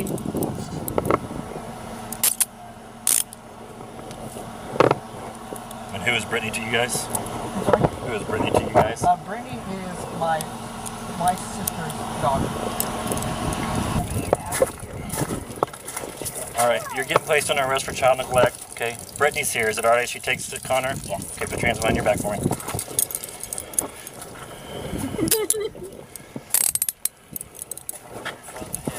Let me give my phone. Here, let me hold that. You gotta fill up the other one? Can you give my phone keep to your my phone. sister? You don't want it to go with you? So that way you'll have it with you wherever you go. Sorry. Yeah, so you was asking about Drunken Smith about general neglect. No, they'll build up the information. General neglect is enough to put the handcuffs on. General is enough to get them in there. They'll give all that information to the district attorney, and that district attorney will be able to determine what else they can be charged with, and hopefully they'll be charged with everything. And hopefully the next time they see that kid, they've changed they've had the rehab they need, they've gotten their lives back in order, and they can start to work that kid back into their lives. Exactly. Yes, Kelly's saying she's not even upset. You can tell her, in the end, it's, she's probably more worried about if she's got to go to work tonight, or she's probably more worried about, what's going to go on with that damn duck than she is about that kid. And look, there's so many people out there wishing they had kids. So many people out there that would take that kid right now. So many people out there, and people like this don't even act like they care. Raven, I'm going to do some research on this one. I'm going to do some research on it, because whenever I started the channel, one of the things I really wanted to do with the channel was to not only do court, but show the body cam connected to the court. Because we either see the body camera or we see the court, but it's rare that we actually see a follow through. And so I was, part of my goals with the channel was to actually do the follow through all the way from the body camera to the court, and consider one day follow it all the way through the case. That would be awesome to see someone getting arrested for meth, getting through rehab, and being able to do interviews on the back end of it. That's long-term goals for a channel, not short-term goals. Short-term goals is, let's steal these people's video and talk about it. Let's go. Phone numbers, if you need phone numbers and stuff out of it? Yeah. It's up to you. That way, whenever you get out, at least you'll have the phone with you. It's up to you. So. Yeah. Anything else you need out of the house? Okay. Is it okay if they go in and get diapers, clothes? Yes, they can go in. We're not going in, but just That's fine. All right. Is there a way to lock the front door? How can we lock it? They have keys. Have a seat. Brittany needs a car seat too. Where? It's in the car. Tell her the keys are hanging up. The keys are hanging up. So is this your first time? That's my first time going in there since I let them get on the lease as tenants. Because I am supposed to, like, this is like a 10-year thing where I just pay, and in 10 years I own it and I can move it off. Mm-hmm. And they got kicked out of the apartment where they were at off like 10th and. So I let them stay here because there'd be enough bedrooms for Connor to have his own room, and it smells so bad in there. And the whole thing, I think it's a bear. Put that down. I'll get you a different one. And it's even really the bear bad. Like, the doors are off, and there's cereal all over the place. Yeah. What's that? What, your aunt to him? Even the bear smells bad. She had to put the bear down because it smells. The one you just arrested is my aunt. It's Okay. my mom's sister. Yes, I got her. All right. Do you need anything else from us? I'll find out where the keys are, so you're not digging through the place. Yes. All right, we're done with this. What were we saying? Eric was saying that they didn't Mirandize them, and it's possible they did, and they just got cut out of the body cam. I don't know. I didn't see it, but that's what I'm guessing. No. Most of the time they don't need Miranda. Most of the time they don't need Miranda. The evidence is right there. And if you notice, the cops say we're not going in there. They're not. In the end, what are they going to do? Oh, instead of 2 pounds, you had 5 pounds of weed. I actually respect that with the law enforcement officers. They're more focused on getting that kid situated than they're worried about dealing with the parents. I'm sure this case isn't over. I'm sure several hours will be spent investigating this and furthering in on this. But, imagine being the police officer that had to go through that house and do the inventory of everything in that house. They have such a rough job. And the CPS worker that has to go tour the house to make sure it's livable. So, yeah. Yeah.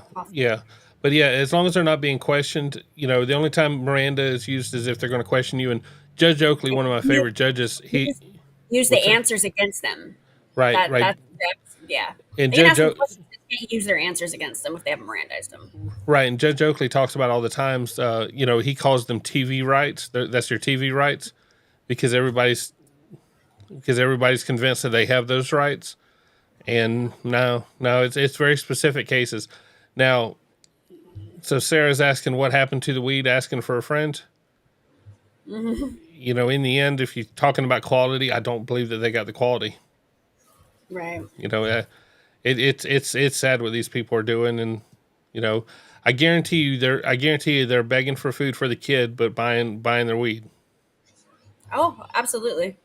Ridiculous. And so, all right, Linus, and just think that kid in as bad a situation as they have is still so much better than a kid that doesn't live here. I'm saying it's so much better than a kid a kid where she's at. Oh, yeah. Yeah, in other words, I'd be so much happier being a kid in the U.S. right now. Well, that's another debate. It's fun to pick on Linus. In the end, it would probably be a magical place to live over there. I'm saying, from what I've seen every day here, I'd probably have a blast over there for the first 3 hours. Officers respond to a call about a man affected by synthetic marijuana, otherwise known as K2 or spice. As the situation escalates, we will take you through the 10 signs of a bad trip in order to educate on the dangers of this drug. Need some water? Synthetic weed. Huh? What happens? You want some water? Do you know? My fiance. Okay. I don't know. I heard we were outside talking and I heard some banging. And I didn't know what was going on because they were both sleeping in the room. And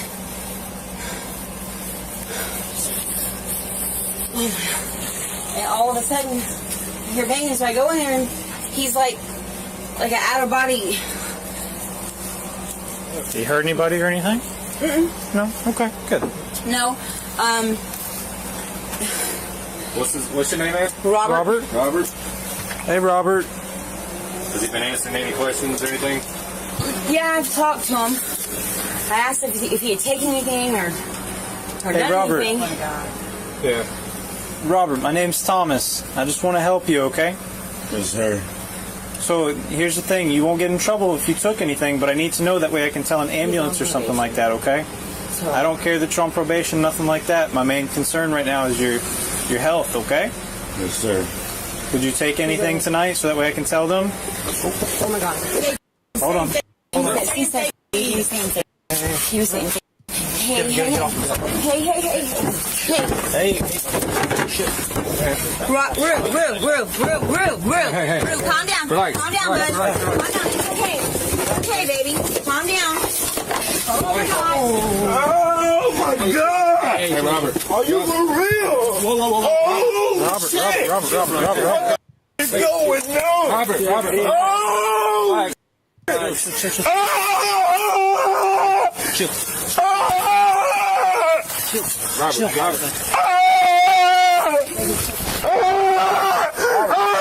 my God.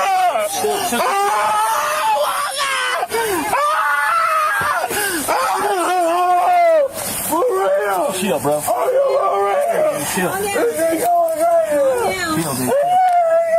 Calm down. Unknown to most users, synthetic cannabis use is associated with multiple different types of severe psychosis. Hey, that's Travis. Travis. Hey.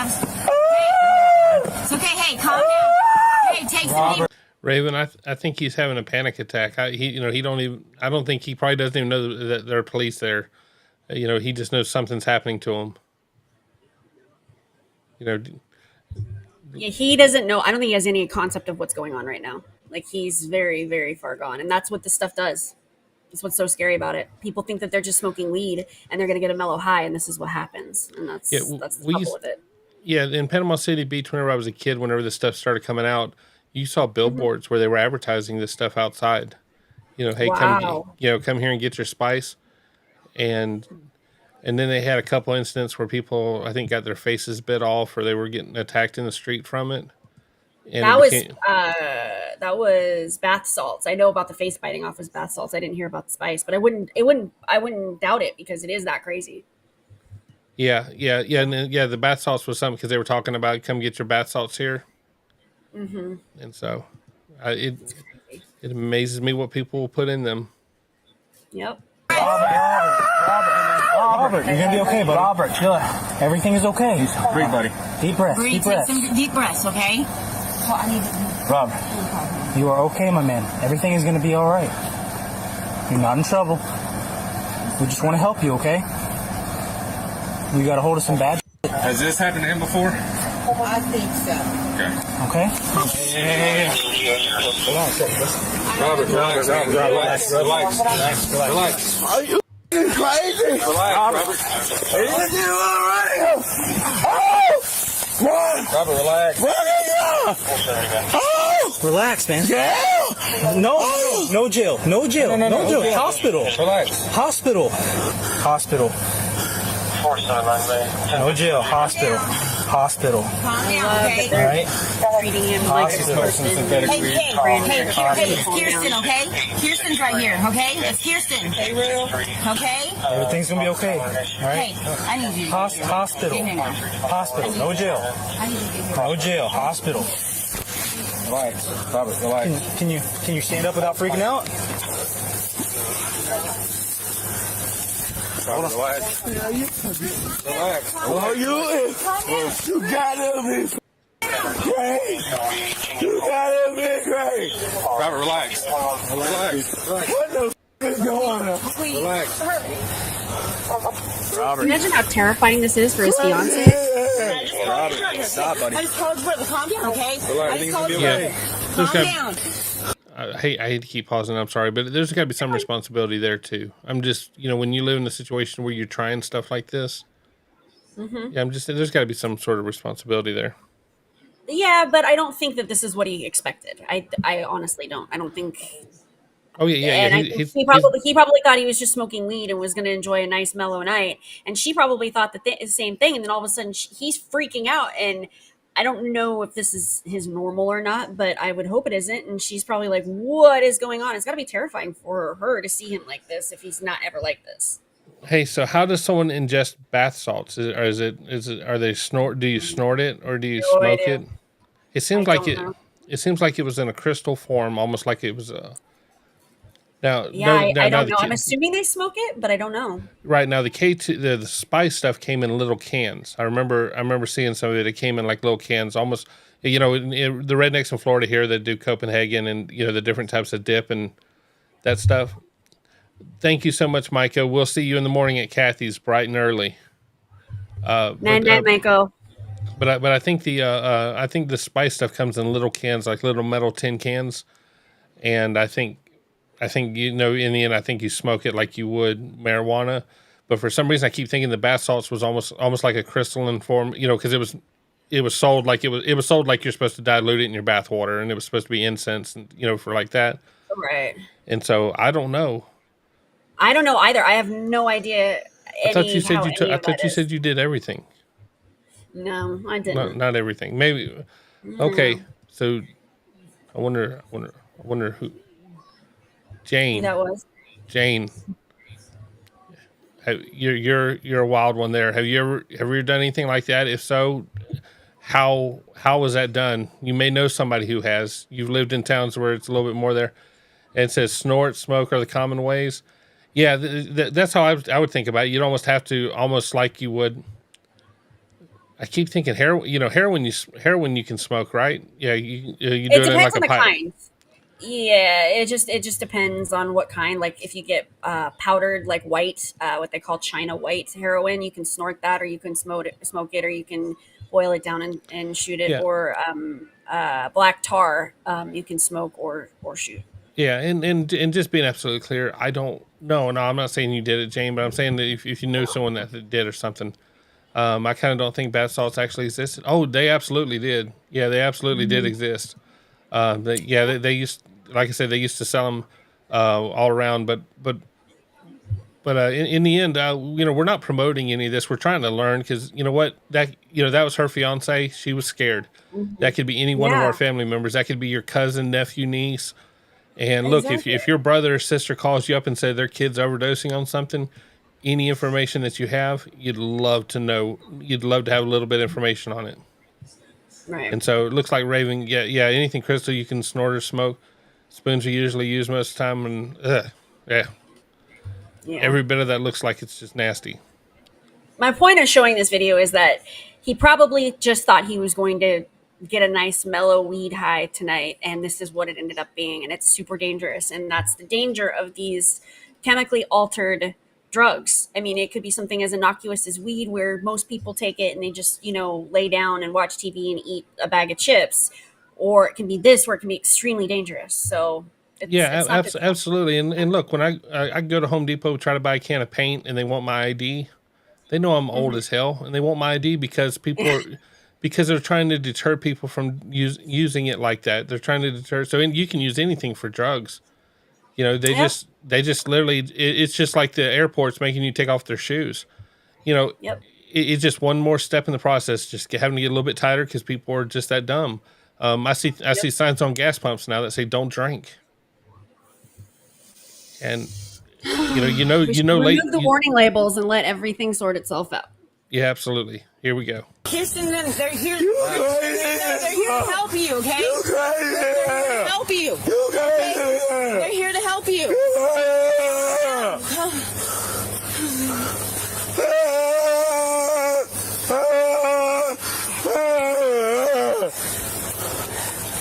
Compared to natural users, those who use synthetic cannabis are more likely to be admitted to a psych hospital. Come on, dude. It's gonna be okay, buddy. Dude, it's all good, bro. It's all good, dude. Yeah, it's okay. Just chill out. Hospital. Yeah, hospital. Hey, it's gonna be okay. We're taking you to the hospital, okay? Okay? Sit down. Calm down. Sit down. There you go. Yeah. You just stay on the ground for us. Relax. Just stay on the ground for us. Hey, relax. Hey, don't hit one of us, man. Hey. No, we're not doing that. Flip him. Give us your arm. Give me your arm. Nah. What the fuck? What is going on? Put your arm behind your back. Come on. Don't fucking kick me. Come on now.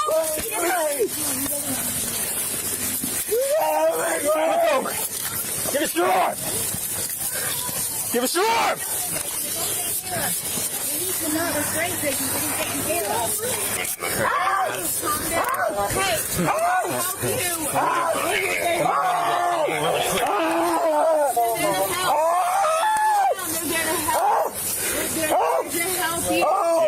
My God! I'm here to help you. You hear me? I'm here to help you.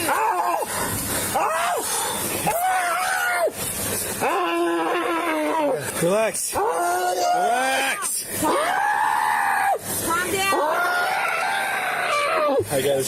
Oh my God! Oh my God! Robert, we're gonna roll you onto your left side. My God! The psychosis can be significant, including visual hallucinations, paranoid delusions, thought blocking, loss of speech, psychomotor agitation, and severe anxiety. Body, man. It's making my body just oh my God!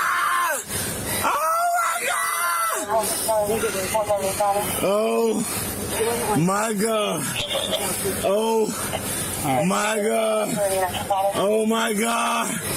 Oh my God! You gotta calm down. Watch his mouth. Yeah, I know. He already tried. This can kill Trying you. to bite? Here. Yeah, he tried to bite me. I was like, oh, hell no. Okay? This can kill you. You understand? Okay? Yes. Okay? Yes, I do. Okay, and we've been... I do, baby. Okay. How much do you smoke? Huh? A piece of a blunt. A little piece of a blunt. Okay, but how much have you smoked all day? Did you just get it? You could have just got it, so... smoke more than just a little bit? You've been smoking it all day or just a little bit ago? Please tell them the truth, okay? Health important. You smoked it today, all day? Get this off your nose. You need to get him up here. Yeah. Stand up. You want to stand up, bud? He's about to get a little excited. Stretch right over here. Okay, that's fine. We can just pick him up and put it on there. Can you get him up? Hey, Robert, did you do anything else besides smoking? Did you do anything else today? No? Okay. Did you drink anything? You been drinking? You been smash life? All right, man, we're going to get you up on the stretcher, okay? All right. Pull your legs up. Let's sit him up. Sit him up real quick. There we go. All right, Robert. We're going to get you up, all right? Stay with me. Oh, come on. There you go. Okay. Here, sit on here. Sit on this thing, okay? Hold on. Here you go. Down. All right, good. I got your head. Pull you back a little bit, all right? Take it off. I'm sorry that I had... Sorry, you didn't do anything. It's his decision.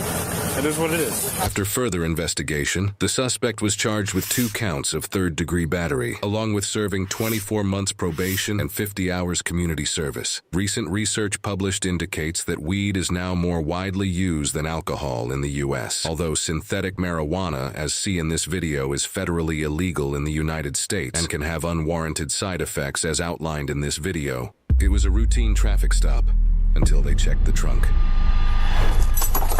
You guys will like this one. Hello, sir. I'm Officer Murphy of Moline.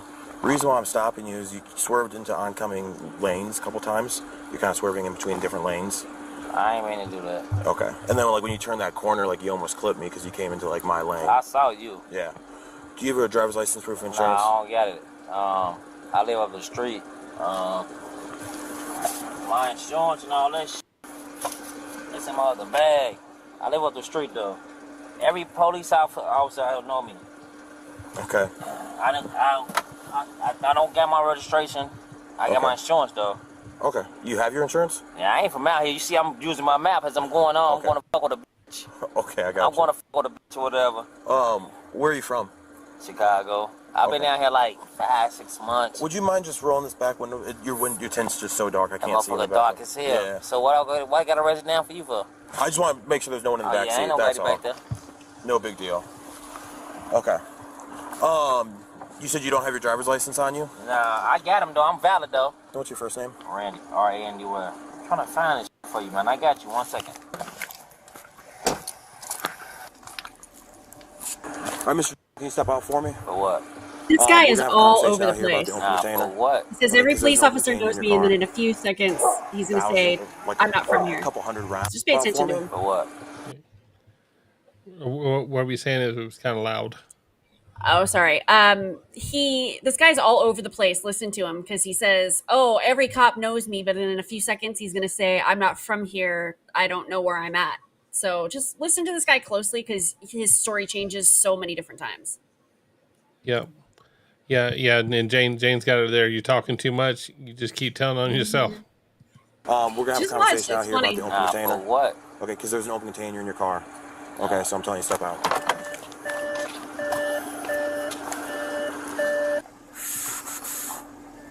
All right, we'll pat you down, make sure you have no weapons. That's cool. That's cool. Okay. That's cool. All right, straight. What's this in your pocket? I don't know. Let me see. Can I reach in there and grab it? No, let me see first. Okay, well, I'm not gonna let you reach Let in me there. see first. Keep your hands up, man. Is it just the keys? I can't tell what it Probably, is. It's a hard yeah. object. It's probably some keys. Okay, can I just pull it in and make sure that Hey, it's go just the do your keys, thing. that there's no Do your knives thing. or anything? Nah, I ain't got no problem. That was a nice whip, man. You want to drive it? Drive it. We're fast. All right, hey, so since there's an open container, it's going to give me probable cause to search your car for other open containers. You do your thing. Okay. I don't know about that drive. Yeah, search the car, buddy. I don't have a problem with that. Yep, you're good.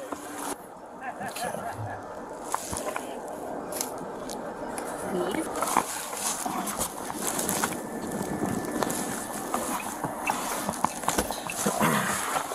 Bottle of Hennessy. It's peaceful. Hey, don't do that, man. How you doing that? What? Hey, wait, you can search my trunk. What do you mean? How did I pop it? Shit. I've been at it like 9 months. That's kind of a cool pop, though. I'm not going to lie. I've been at it like 9 months. It is peaceful. It is. Take my time. I know that box. Have you ever been arrested before? Million times, man. For what? Probably weed, goofy ass, miscellaneous ass, shit like that. Do you have a FOID card? Nah, I don't. Okay. Tell you what, right now I'm just going to detain you. For what? The gun in the back. Okay? No gun in there. There is. Okay, we'll figure all of it out here in a second, okay? End of the day, I'm not trying to take you to jail. Boss man. Okay, I just got to figure everything out. We'll talk about some stuff, okay? Yes, go ahead and put your hands behind your back for me. Stop. Get to the ground. Don't try to take off running. He ran about as far as I'd be able to run from a cop. Stop. All right, let me up, man. No. I'm done. All right, whatever. Let me up, bro. Slow down.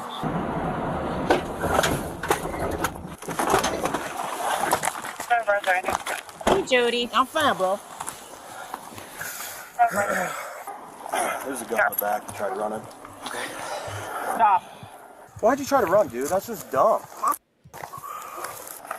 He got about 10 feet away, too. We can send him over first. There's a 20 over there. I love how he gave them permission to search the car and then got mad that they wanted to search the trunk. Like, come on, dude. I'll come talk to you in a second, okay? All right.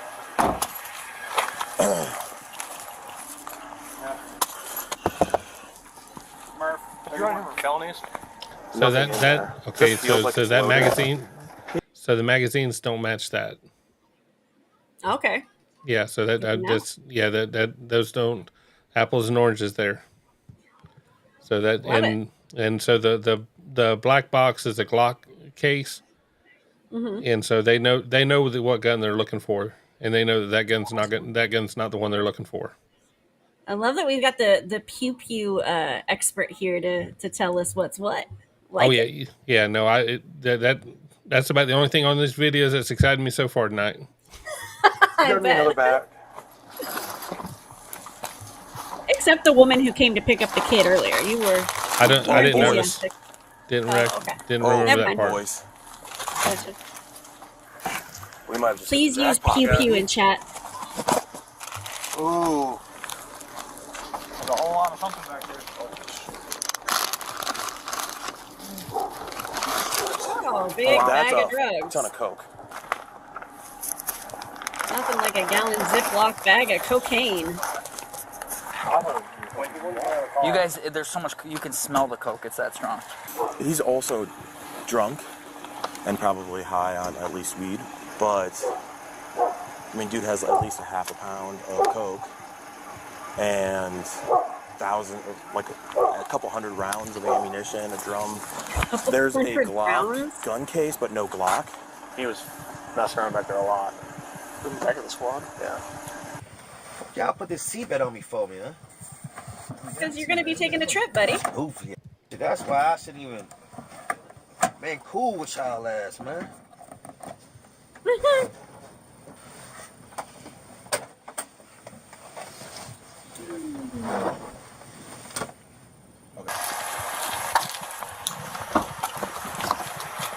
gonna step out for me, boss? Why is this handcuffs up front? Why'd you move the handcuffs up front? Why is your pants undone? Come on, don't do it. Man, what the f you gonna do, man? What's wrong with you, man? What's wrong with you? Being cool with you. Nah, you want being cool with me. We're having a nice conversation. I like this guy. Cool. You done? No. Shut the f up. You done? Stop pushing me, man. Get in. Randy, just have a seat, bud. Stop pushing me, man, bro. Don't ever push me, bro. Just have a seat, man. What's wrong with you, man? What are you going to do about it? Please have a seat for us. I will, sir. All right. Okay, let's go. Don't do all that goofy ass shit. You must be a rookie, man. You're a goofy ass, man. Put your feet in for me. I ain't got no problem with it, bro. All right, I appreciate it. You must be a rookie or something, man. Get your goofy ass out of here, man. You must be a rookie at what you're doing. Because you didn't know what you were doing either. You weren't doing it very well. Driving Right now, around we're just going to take you to the police half pound of department coke where in you're your going to be trunk. interviewed by a detective, okay? Will I be able to see the judge tomorrow or nah? Yeah. You know what time? I don't. When they give me a phone call and Yeah, when we get there, you'll get some phone calls. I appreciate it, man. So this is the problem that I have with the courts. In other words, these police officers are putting their lives at risk out there, and that guy knows that he's going to get to court and he get a PR bond. Yeah, probably. I mean, it depends. It sounds like he's had some previous history, so hopefully they won't give him to him, but we all know it's most likely, yeah.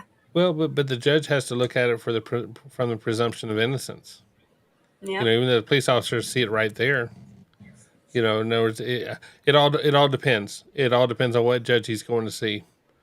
But yeah, I don't know if that half pound of coke in his trunk is going to do him any favors with the judge, though. No, not at all. But the dealer that's giving him that half pound may have plenty of money to get him out. Very true. Yeah, so I'm just, look, you living there in Austin, don't think for a second that half of the gang members down there, the cartels aren't paying their way out of jail. Go ahead and get arrested, and we'll just pay you out tomorrow. Oh, absolutely. I mean, I actually knew some of them back when I was not a good person. So hey, absolutely. Story time. No.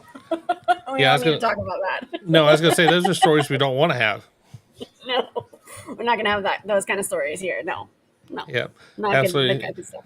and thank you, Jody. There's plenty of people with that. There's plenty of people that can use the support tonight. And Jody, we're glad you're here, and I hope we're helping keeping you happy and your mind off of things. Yeah, and look, something happened in Discord, and this is where it helps I'm not a real sociable person, and so for me to work with Alli is a challenge. For me to work with anybody is a challenge because I'm just not a sociable person. I will put in all the work and do everything I can and do my best not to ask anybody a question ever. But working with Alli has given me insight that I didn't have before. And so yesterday, somebody in Discord was talking about addiction. They were talking about stuff, and Alli was talking back and forth with them. And Alli showed up with some little app that talked about how long she'd been clean. And so goodness. A few other people started putting that up there, and I could see happiness. I could see where people were being happy with each other about it. And in my head, I've never heard of this thing. This is a weird world for me. I can count how many days it's been since I've been to McDonald's, because I try to stay away from it. But to be able to keep an app, to be able to talk about sobriety, to have an app to be able to keep track of it and celebrate it, that's awesome. And that's simply something that wouldn't have happened if this opportunity hadn't presented itself. Absolutely. And I loved seeing those. I'm looking at it. I'm pulling it up right now. Hold on. What is it called? There is an app that I guess a lot of people use. I didn't know about it. I just got it probably this last year is when my clinic got it. But you can DM your counselor. There's like a place in the app where you can look at positive affirmations. You can list what your triggers are. There's things to keep you on task if you're one of those people who have to keep busy so you don't become idle. There's links to meetings.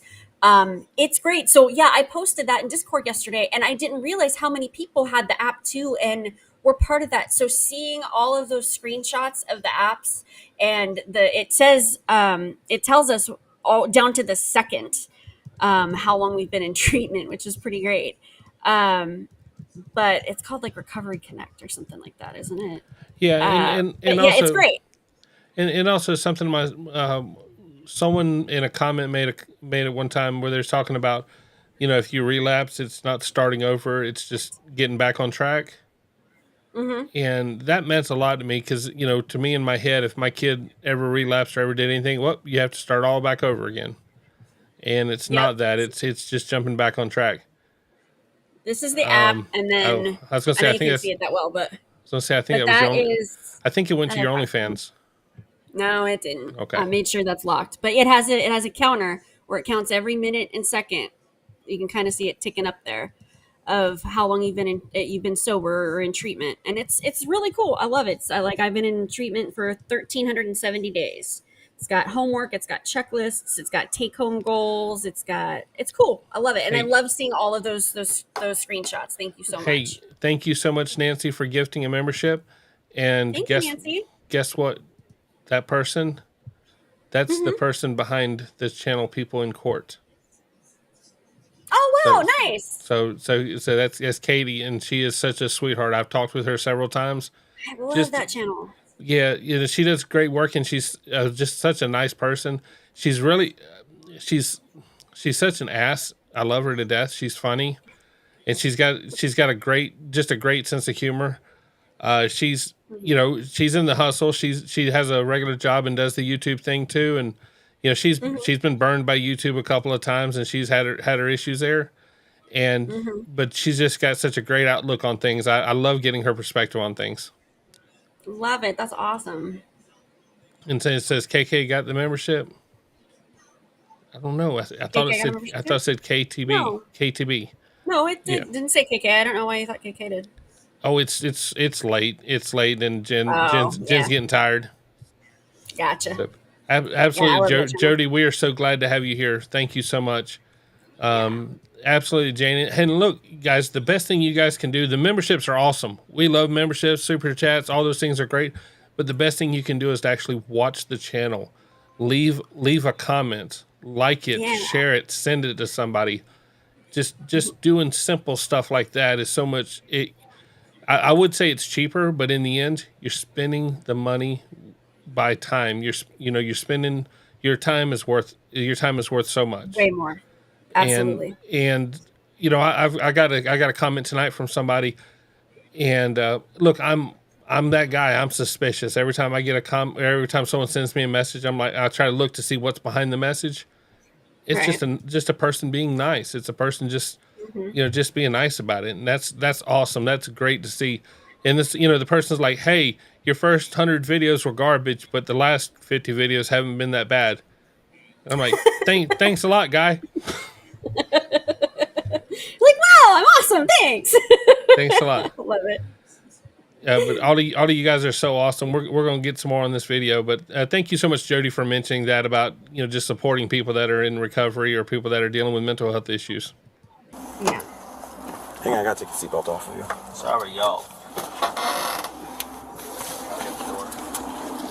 Hold on, bro. Hold on. Stuck? Yeah. All right, take a couple steps forward. Why'd you do that? So bad. So try to. Yeah. Pull him. Wait. What a dumb. Wait. No. Ain't gonna work like that. It was the clown story, Rivette. Oh my god. I go in there. Take the shot. Bro, you're going like that now. Alright, take the shot. Okay, that's now warm. They're gonna make you walk in like that. I love it. We can't take No, off. you put yourself in there. It's gonna be a fucking sitter. I don't know what the fuck it is. I'm gonna make your day a hard day like mine is. Y'all lucky y'all coming with that shit. Well, I'll never call slippers. They're getting paid for this, buddy. You're not. You got it, Take one of them off. Debbie, you are sweet.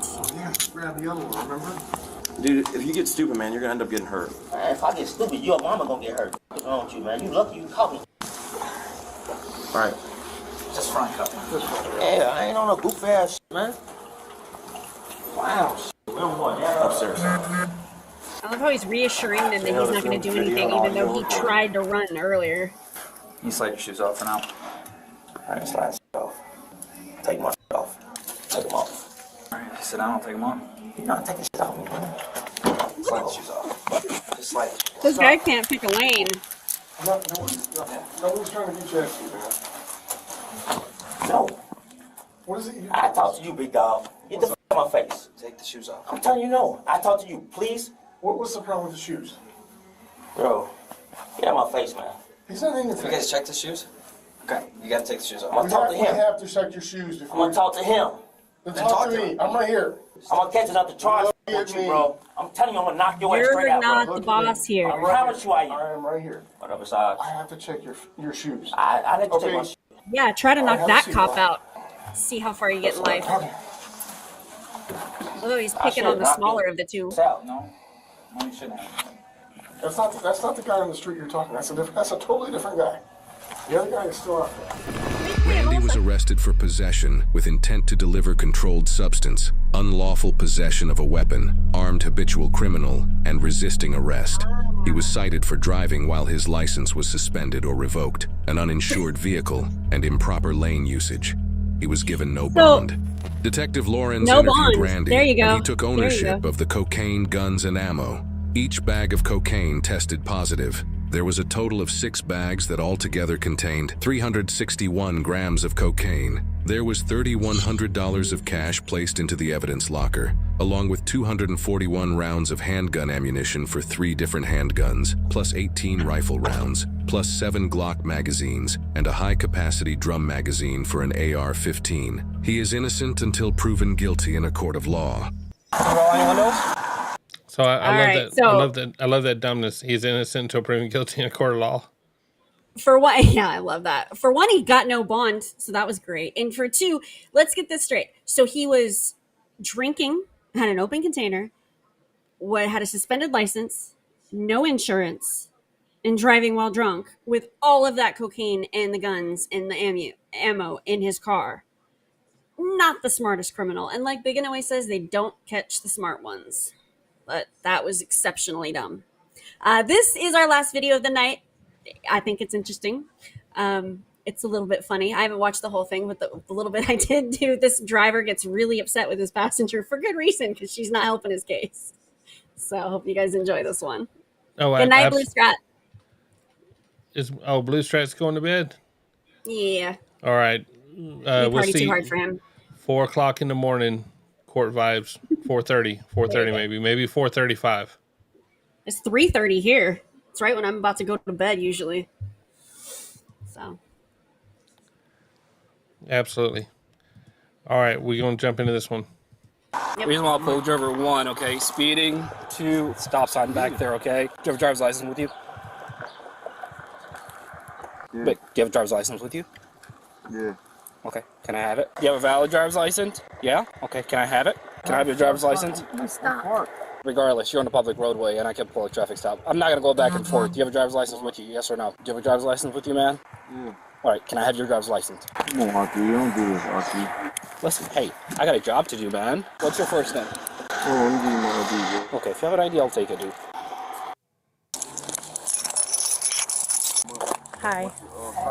So are you suspended or revoked, or you got a good license? Because here, once I run you, I'm going to find out if you're suspended or revoked. So are you suspended or revoked? Which one is it? You don't know? Which one is it? You don't know? Okay. I will stop, though. Come on. You will stop? Okay. Well, I still got to do my job, right? I still got to do all my stuff. We can talk about that in a second. Just be cool with me, okay? You all right? Yeah, I'm irritated. What's wrong? What's irritating you? We were stopped. He pulled you over. Here, I'm a passenger. Y'all shouldn't be talking to me. I'm a passenger. Yeah, we can still talk to you though. But I don't have to talk to you now. Yeah, no, I think that I've been decent with you at least, right? Yeah, you have. Yeah. I know the law, you know. I know. No, I don't even know what he stopped you for, honestly. Speeding. We're parked. You're parked? Okay. Just hang out. Here, hang out tight for me, okay? You new? Are you new working? I've been here 2 years. Hey, stop moving so... I'm asking her a question. Something wrong with you, bro? Because I'm irritated. The officer who initiated the stop returns with the intention of searching the suspect and his vehicle. Hey, McCall. You wanna go and step up for me, man? You can leave your phone inside. Alright, let me get my wallet. Here, you can leave your wallet, everything inside. Hey, all I need. That's fine. Just leave it right there. What's going on? We'll talk about it once you step out the car. Okay, turn around, face the car. Hold on. No, face here. Don't start leaving. No, I know. Here, all here. I'm doing. Listen, put your hands up there. Put your hands up there. All I'm just Put your hands up there. Go ahead. Just don't reach for stuff, okay? I ain't reach for nothing, bro. Why is your pants undone? Bro, I ain't got nothing on me, bro. That's fine. All I want to do is just button my pants up, bro. That's fine. That's all I want to do. Here, let's step back here. What's going on? So, one, you're revoked, right? And two... I'm sitting okay, right here. Turn around, face the car for me. This one. Here, relax. All I want to do is just button. Okay, here, I'll let you... Listen, I'm being respectful, man, but you're doing a lot here. Put your hands behind your back. Put your hands behind your back. I'll talk to you in a second. Bro, listen, I'll talk to you here. Put your hands behind your back, okay? Is it a traffic one or what? No, I'll talk to you in a second. Hey, Bree, can you come back here? Yeah. Yeah. Put this one behind your back. Here. Hold on, man. Hey, why are you... Stop it. Put your hands behind your back. Juanita, can we get another unit? Who's resisting?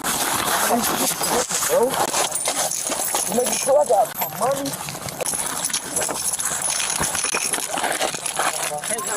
Stay in the car. Get your hand out of your... Make sure I got my money, bro. Okay, I'll get your money. I'm telling you, stop reaching. Just relax, man. Just relax, man. If it's your money, it's just relax, dude. Hands behind your back. All I wanted was my money, bro. Hands behind your back. Hands behind your back. hand, dude. That's it. Give me the other hand. Here. You got it? Just make sure I got my money, bro, because I know how business is. Just stay in the car, okay? I'm just making sure I have my money, bro. What you got on you? Nothing, bro. My money. Yeah, My money, bro. That's it. 500, 600. That's it. Get her out and put her in handcuffs. Dude, why? This is my money, bro. That's it. Money? No one's gonna take your money. I was making sure that it wasn't, make sure I had. Bag. You ain't see me sure enough. I ain't went nowhere. If I was with something, I would have ran. Just like that. What? Bring your legs up to your knees. I'm just gonna sit you. There you go. You're under arrest right now, for one, for revoked, Bro, two, for I was resisting. sitting down, bro. You pulled me over, I was already sitting down. I was, bro. Come on, bro. Don't do that to me, bro. On this side. It was, bro. We will talk about it. I had my money, bro. That's fine. It, bro. But I don't give a f*** I about was that. being really nice to you. I know, bro. And then you... Yeah, what? Hey, just sit back. Get the f*** out of here. Take your shoe. Sit back. Put your shoes. Get the f*** out of here, bro. Hell, bro. That in his boot. Yeah. It's like crack. Or no?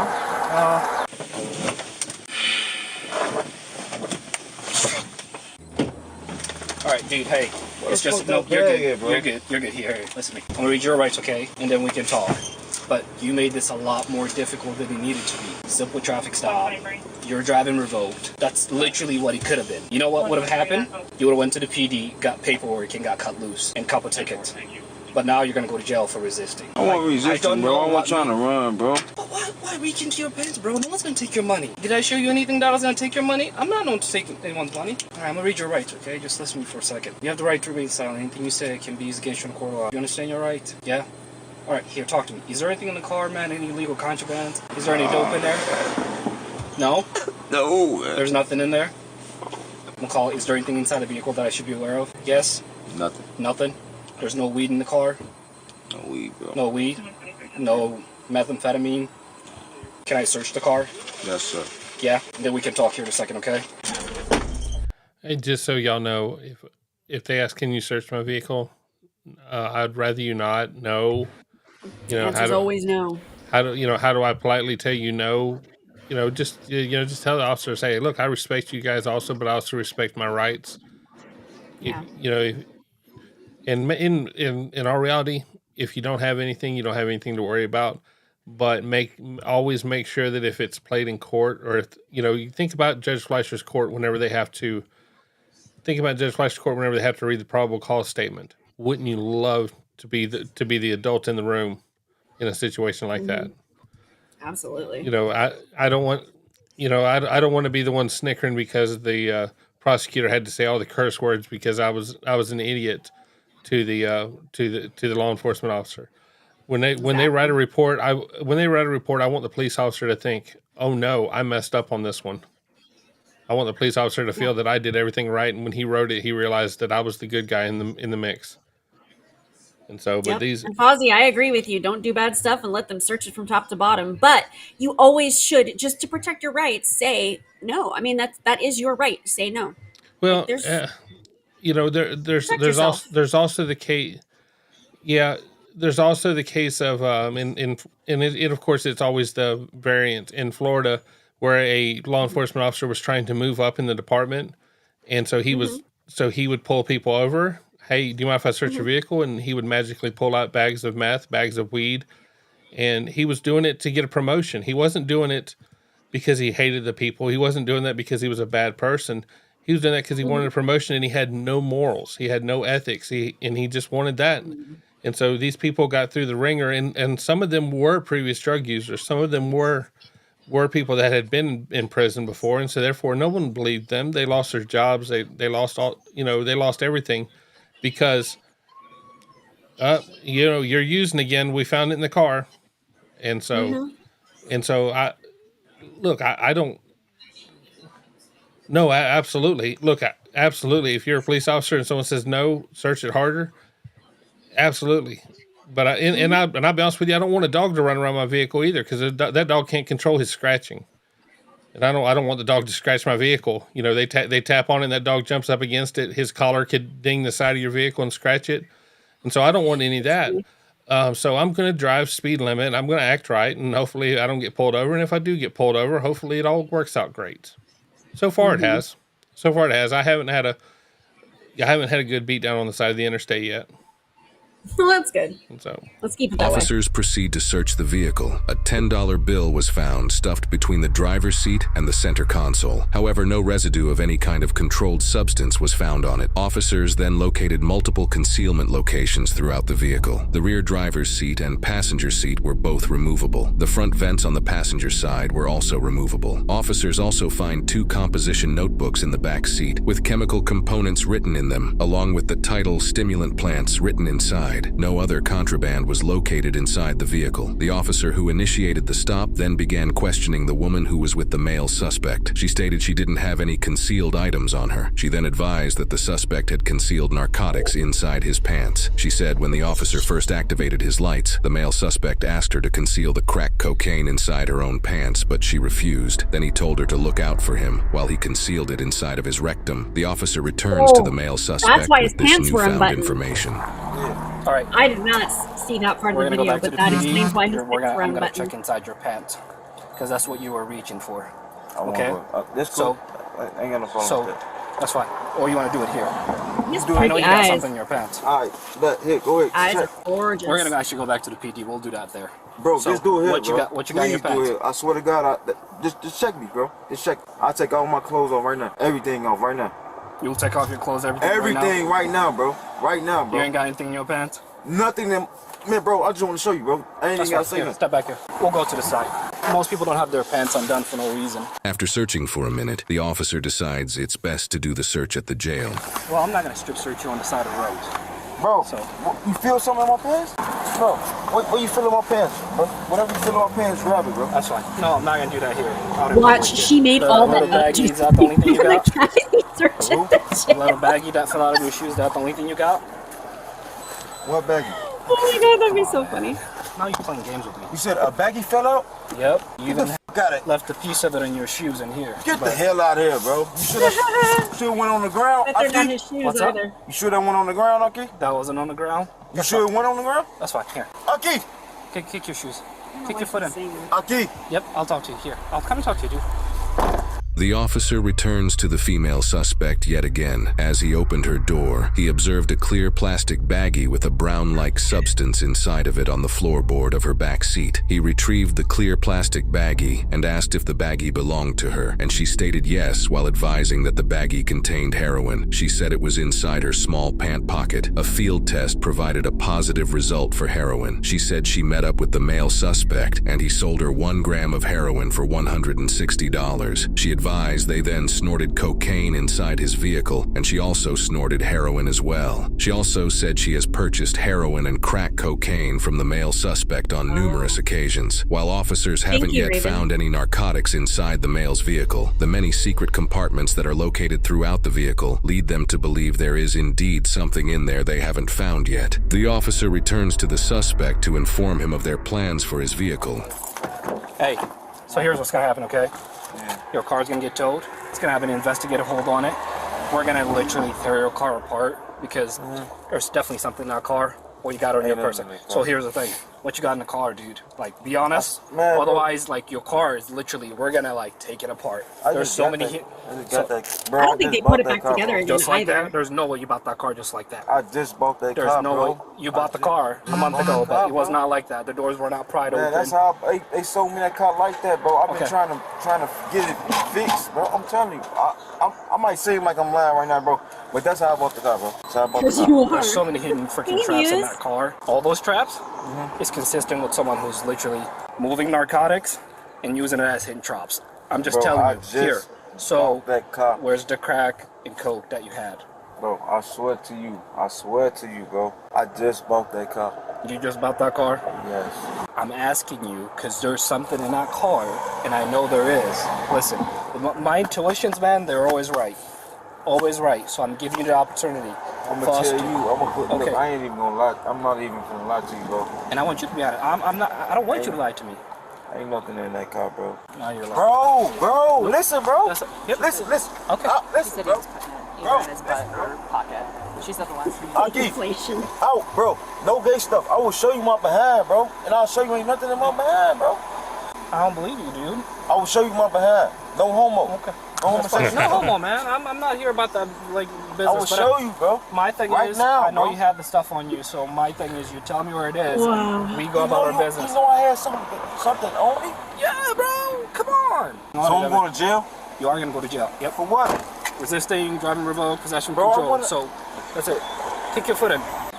So far. The male suspect was transported to Rock Island County Jail on no bond and was strip searched there with negative results. From the entire incident, the only drug-related item that was found was the small baggie of 0.28 grams of heroin that was found with the female suspect, which she claimed she purchased from the male. The incident report indicates that the item that fell out of the male suspect's boot when officers first put him in the squad car was actually a small white napkin that was wet and too small and soaked to field test. The suspect had been previously arrested in January of 2022 for manufacturing and delivery of controlled substance charges, and again in March of 2021 for a weapon charge and possession of a controlled substance. The male suspect was charged with driving with a revoked driver's license, possession of controlled substance with intent to manufacture or deliver, resisting, obstructing, disobeying a traffic control device, and operation of an uninsured motor vehicle. He is innocent until proven guilty.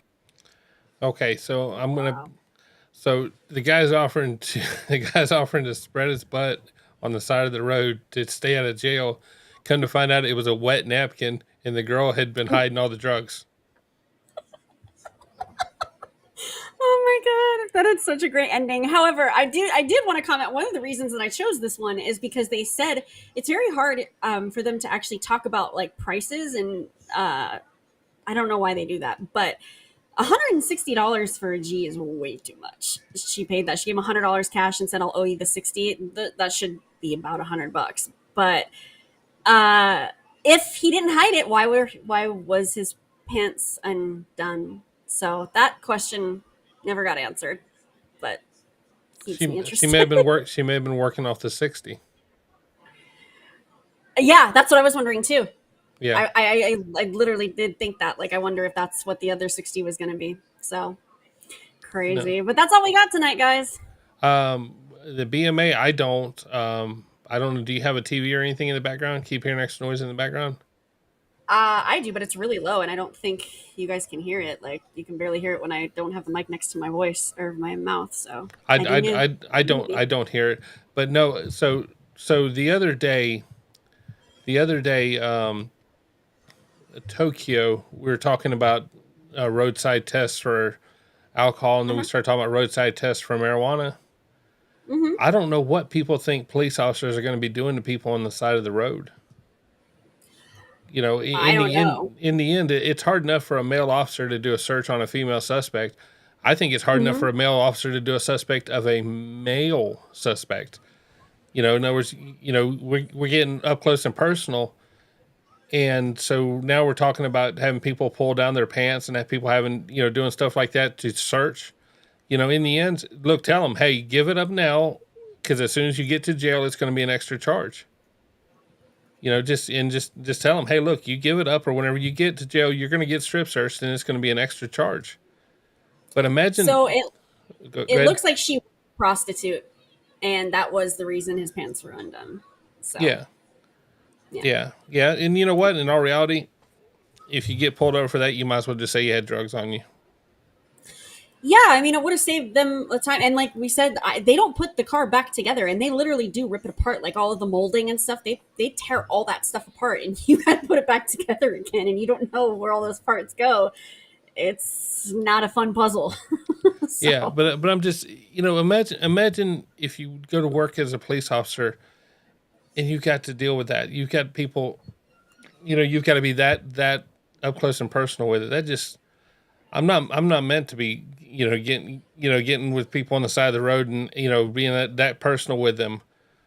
You know, it just, that's just not me. So we're coming up to the end of it. I expect everyone to bail, but I'm going to show the Judge Fleischer from today, the lady with the pretty hair that was swearing up and down.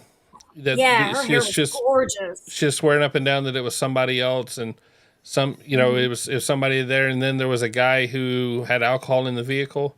I'm gonna go ahead and play those because I'm stubborn, and my OCD says that if I said I was gonna play it, I'm gonna play it. But there you go, love it. You guys have been great. It's been 2.5 hours. It's been a super long stream. I'm gonna play these other ones. Thank you guys for sticking it out with us. Yeah, me and Jody's gonna hang out and watch this video.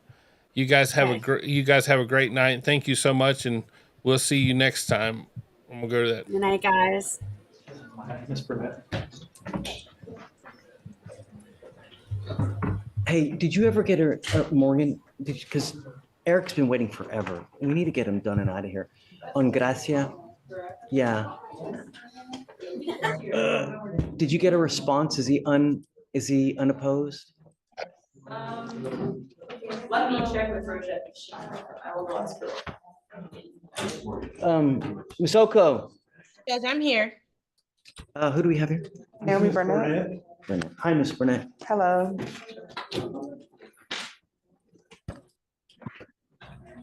Okay, so it looks like you're wanted somewhere. I don't know where. One out of Rutherford County, Tennessee. Warrant was issued out on September 9, 2024. For 3 charges: theft of property $60,000 to $250,000, and identity theft of at least 10 counts, and a fraudulent use of a $60,000 to $250,000. I will obviously be opposed to a bond. She already waived on November 20th. Does she have an open local as well? No, Judge. Why did it get reset so much? I do not know. Well, it was carried over. Oh, it's carried. Okay. Miss Oko.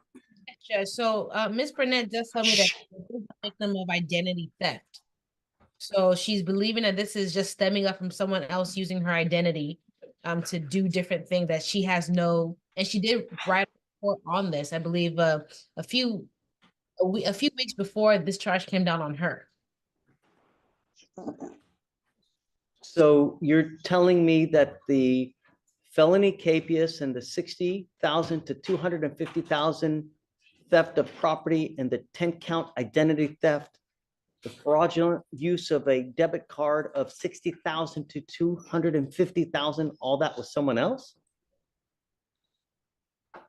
Yes, Judge, that's what I'm being told. Ms. Burnett, go ahead. Yes, so last year I already filed a police report against Cash's bond. He stole my social security number and he used it to open up an electricity bill in my name.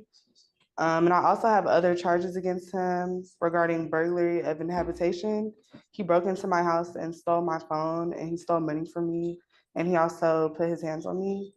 So I'm guessing these charges are from him. I've never been to Tennessee before in my life. How do we verify that? I've never been to Tennessee. No, well, I mean, the problem is that, you know, a lot of people tell me something, right, when in fact the sky is blue instead of purple. People come in here, tell me, yeah, the sky's purple.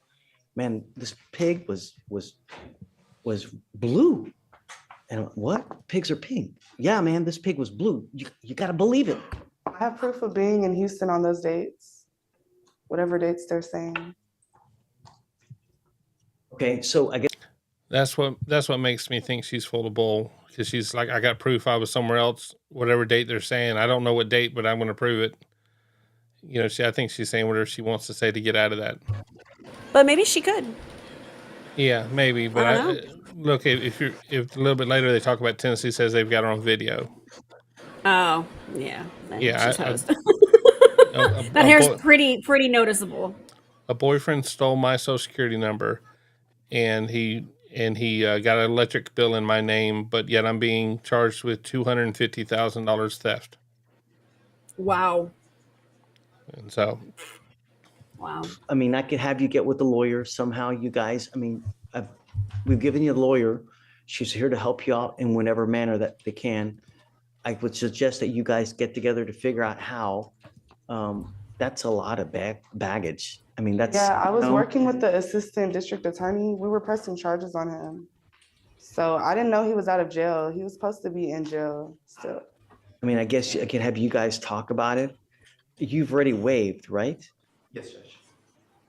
Do you know if Tennessee's going to come get her? As far as I know, they are, unless they tell me different from 5 days ago. But the waiver was sent on the day she signed with the magistrate, so they would have told me. You basically have 9 days left. And with the nature of the offenses, they can be done remotely because their identity, the very nature of the offense is that they could be done remotely. And if it was similar to conversion for the theft of property, they could have occurred from here, but the impact in Tennessee.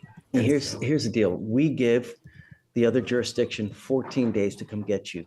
You've already been sitting in there and you waived already. So they only have 9 days to come and get you. If they don't come within that time, Harris County releases you. So, but I'll tell you, even if Harris County releases you, that warrant is always going to remain out there until you go back to Tennessee and try to take care of it one way or the other. I don't mind going to Tennessee. I have transportation. I just don't want to remain in custody. I know, no one does, right? But and I was told there was some type of video, so I don't see how it could be electronically done. Also, it is worth noting that I never. We don't know. We're speculating. We don't know. The judge told me when I went to court on Wednesday night. What was on video? They said they have a video of me and Cassius Bond in Tennessee. Just give me a second, Jake. Okay, I don't get access to any of that. Right here, all we were worried about is identity.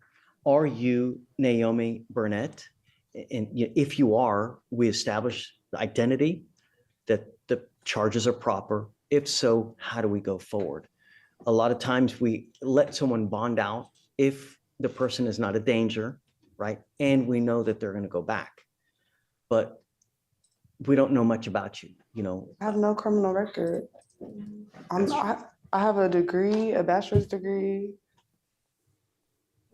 So if it's a matter of verifying the identity, if she's contesting identity, then she can withdraw the waiver and we can go for a governor's warrant. Or I don't think she's contesting identity. She wants a bond, is what she wants. Like I said, with the amount in the offense, with $250,000 on both theft of property and fraudulent use of credit card, and the fact that it's 10, which would be a third degree or second degree felony here, is that I'd be opposed with the sheer amount that is being alleged. Yeah, one of the other things is that the higher level of charges, the more unlikely it is that we're going to give a bond, because the higher likelihood a person has of taking flight and not going back.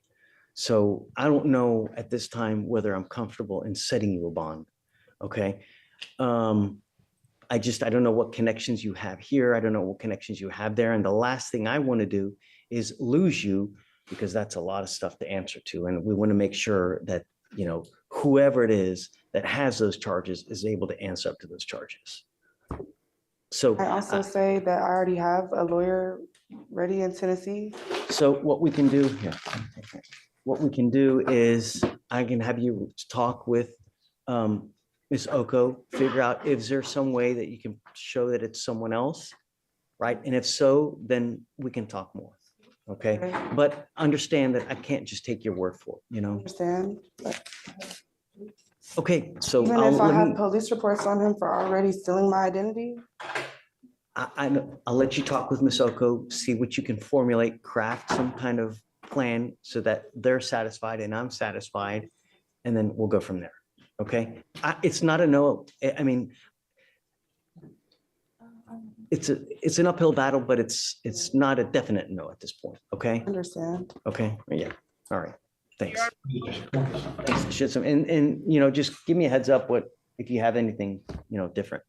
Yes, Judge. Did you want us something we can resolve right now, or did you want us to reset for tomorrow? No. I mean, I don't know, you know, but take your time. There's no. Okay, Judge. Mr. Fox, let me express my extreme disappointment. You know, and I think what makes me so very upset is that when people truly need help, the fact that we push it along. And since day one, we've known residential has been needed.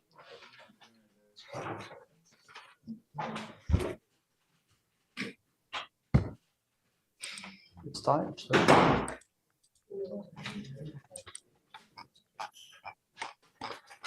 You now stand charged with another DWI. You're also charged with evading arrest in a motor vehicle. On that one, you're facing up to 10 years in prison, a minimum of 2 years, a maximum of 10 years in prison.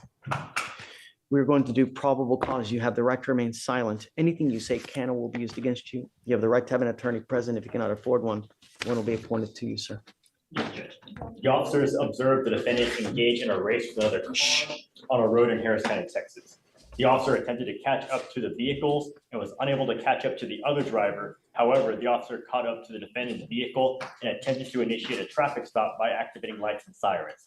The defendant failed to stop and engaged officers in a 13-mile pursuit. When officers made contact, they observed the defendant step out of the driver's side of the vehicle, and the officers observed a strong odor of an alcoholic beverage, slurred speech, red glassy eyes, and unsteadiness. The defendant admitted to drinking a bottle of wine and taking a Zoloft. During search of the vehicle, the officers found an empty bottle of wine and a Sonic cup that contained a liquid smelling of alcohol. Alcohol in the car? Yes, Judge. And the defendant refused Stanfield's sobriety test. DIC was read, and the defendant refused breath. A blood search warrant was signed and executed.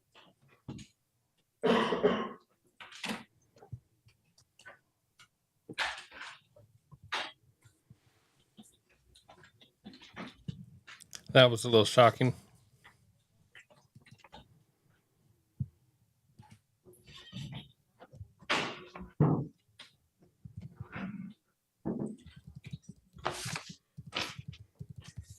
Mr. Fox, did we already have an affidavit on file that he's not supposed to drive? Let me double check.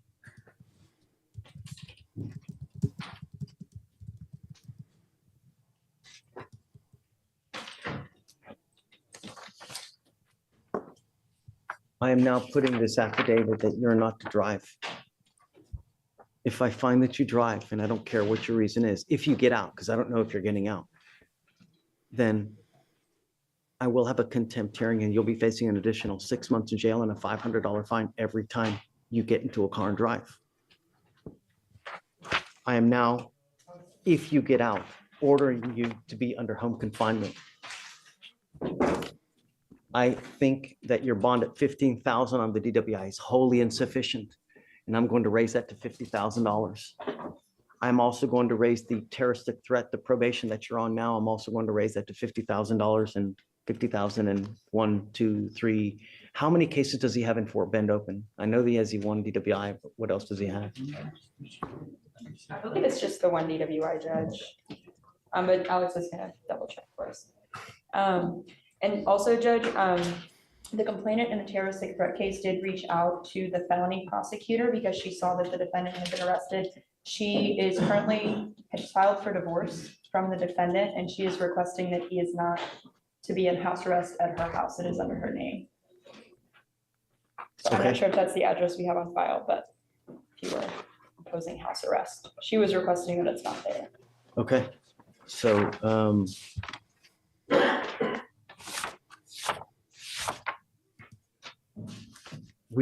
I need to get Mr. Butler here so we can deal with this case as well, though. Do you mind perhaps reaching out to him, sending an email, or I'll also call out to the office as well to see. He's always in court. Hopefully he can be here now. And then as soon as the line dies down, I'll also reach out to him as well. There was also one last Spanish THA just in it. Okay.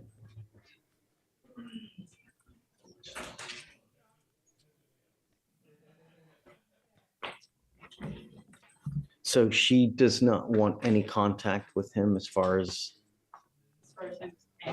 Okay, so Mr. Fox, you're not to have contact with the complaining witness in the terroristic threat. You're not to go with where they live, work. She just said that I'm not going to live there. I mean, we talk every day that I'm sitting there. No, I mean, she doesn't want to have contact with him? No, that's not what she said. Judge. And when did she call the DAs? She emailed on November 21st.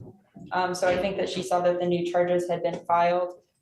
She was just concerned. She expressed concern to the felony prosecutor that if the defendant is released to his home address, that's where she's currently staying, and they are going through a divorce.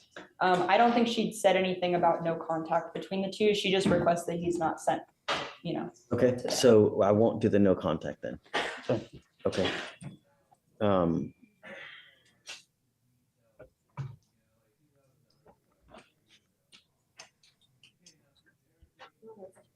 Okay, I want to have a hearing on this ASAP. I'm not waiting anymore on the stuff from, I mean, damn it, I can't do anything now. He's got these cases open anyways.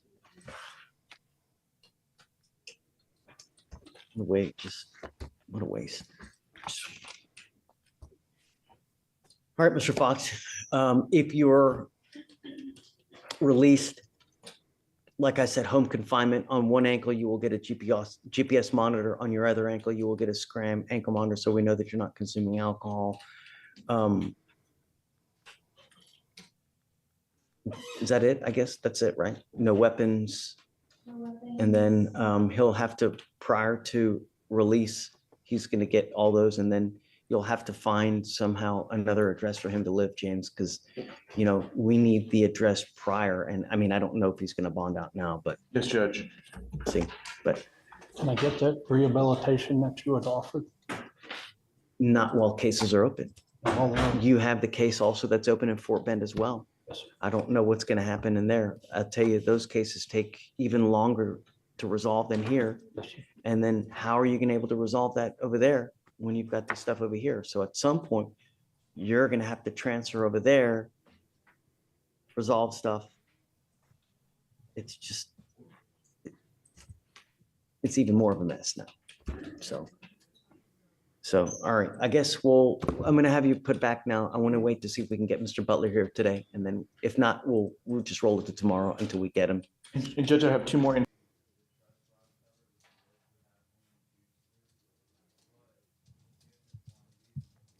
All right, that's it on that. He mentioned that he had a few other cases, and he went from there. Thank you guys so much for watching. Thank you guys so much for coming in and being part of the channel. It truly means a lot, and we really appreciate it. Alli's really appreciating what it is. Hey, Bobby came in right there at the end. Good to see you, Bobby. Be careful with the weather. It's only November, so it's only going to get worse from here. And so thank you so much, Drunken Smurf. I really appreciate you seeing in there. Y'all stay warm and just know that it's just going to get worse and worse and worse. It's going to get winter time. So you guys have a great night, and we'll see you next time.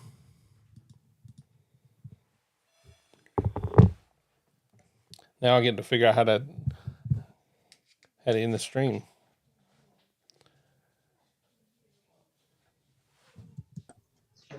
Miss Burnett. Hey, did you ever get her, Morgan? Because Eric's been waiting forever. We need to get him done and out of here. On Gracia. I'm on chat for a minute. I've got an Apple system and my mouse died right there at the end. Right there at the end, whenever I went to hit to finish, it left me. So that teaches me to learn the shortcuts. That way I don't have to use the mouse on it. But Jody, you're up in Maine. That is a beautiful, beautiful state. I've been there a few times, and it's just gorgeous up there. I don't know that I could ever tolerate living up there, but it's certainly beautiful up there. Yep, absolutely. Need an outro. I do need an outro. I'm supposed to have been working on it, but I don't know if you guys notice. I get busy during the day, and I get tied up with all kinds of stuff. So sometimes I don't get to it. And so I don't get there. So we're gonna keep talking until I figure this one out. This is, earlier today I was it was glitchy, and now this evening the mouse is dead. So we get to learn how to end it. Rivette, thank you so much for being so helpful. You're doing great on helping out with the moderating stuff. I'm always new at this, and so I'm starting to learn a lot about this stuff, about the moderators and stuff. So you guys got to teach me. I'm the type that wants to tell you when something got deleted and why you got deleted. I'm being told that's not good to do. Just delete it. So let's see how we go here.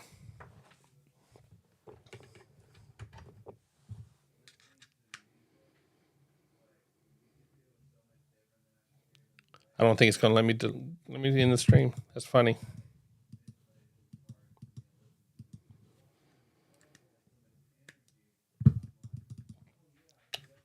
Yep. It's going to hold me up there, so that's fine. I can keep talking. I should get my kid in here to play the guitar for it. So I wonder if he would do that. Jody, I got your message. Pretty cold up in the winter in Maine, but very beautiful. It is, and I'm trying to think of the little town where I was in. I was actually up there that they were selling. It was an $80,000 four wheeler, an $80,000 ATV for one of the hunting camps that was up there, and so it was awesome. Fozzie's talking about it's 80 degrees in Southeast Texas today. So today here it was like 47, and then by the time it was over, it ended up being right at 80. So I don't know. But you know what? The neat thing about Apple is you can charge up your mouse for 1 minute, and it'll give you an hour of juice. So I have enough to shut it down. Jennifer, I don't say thank you enough. Thank you so much, Jennifer. You have a great night, and we're out.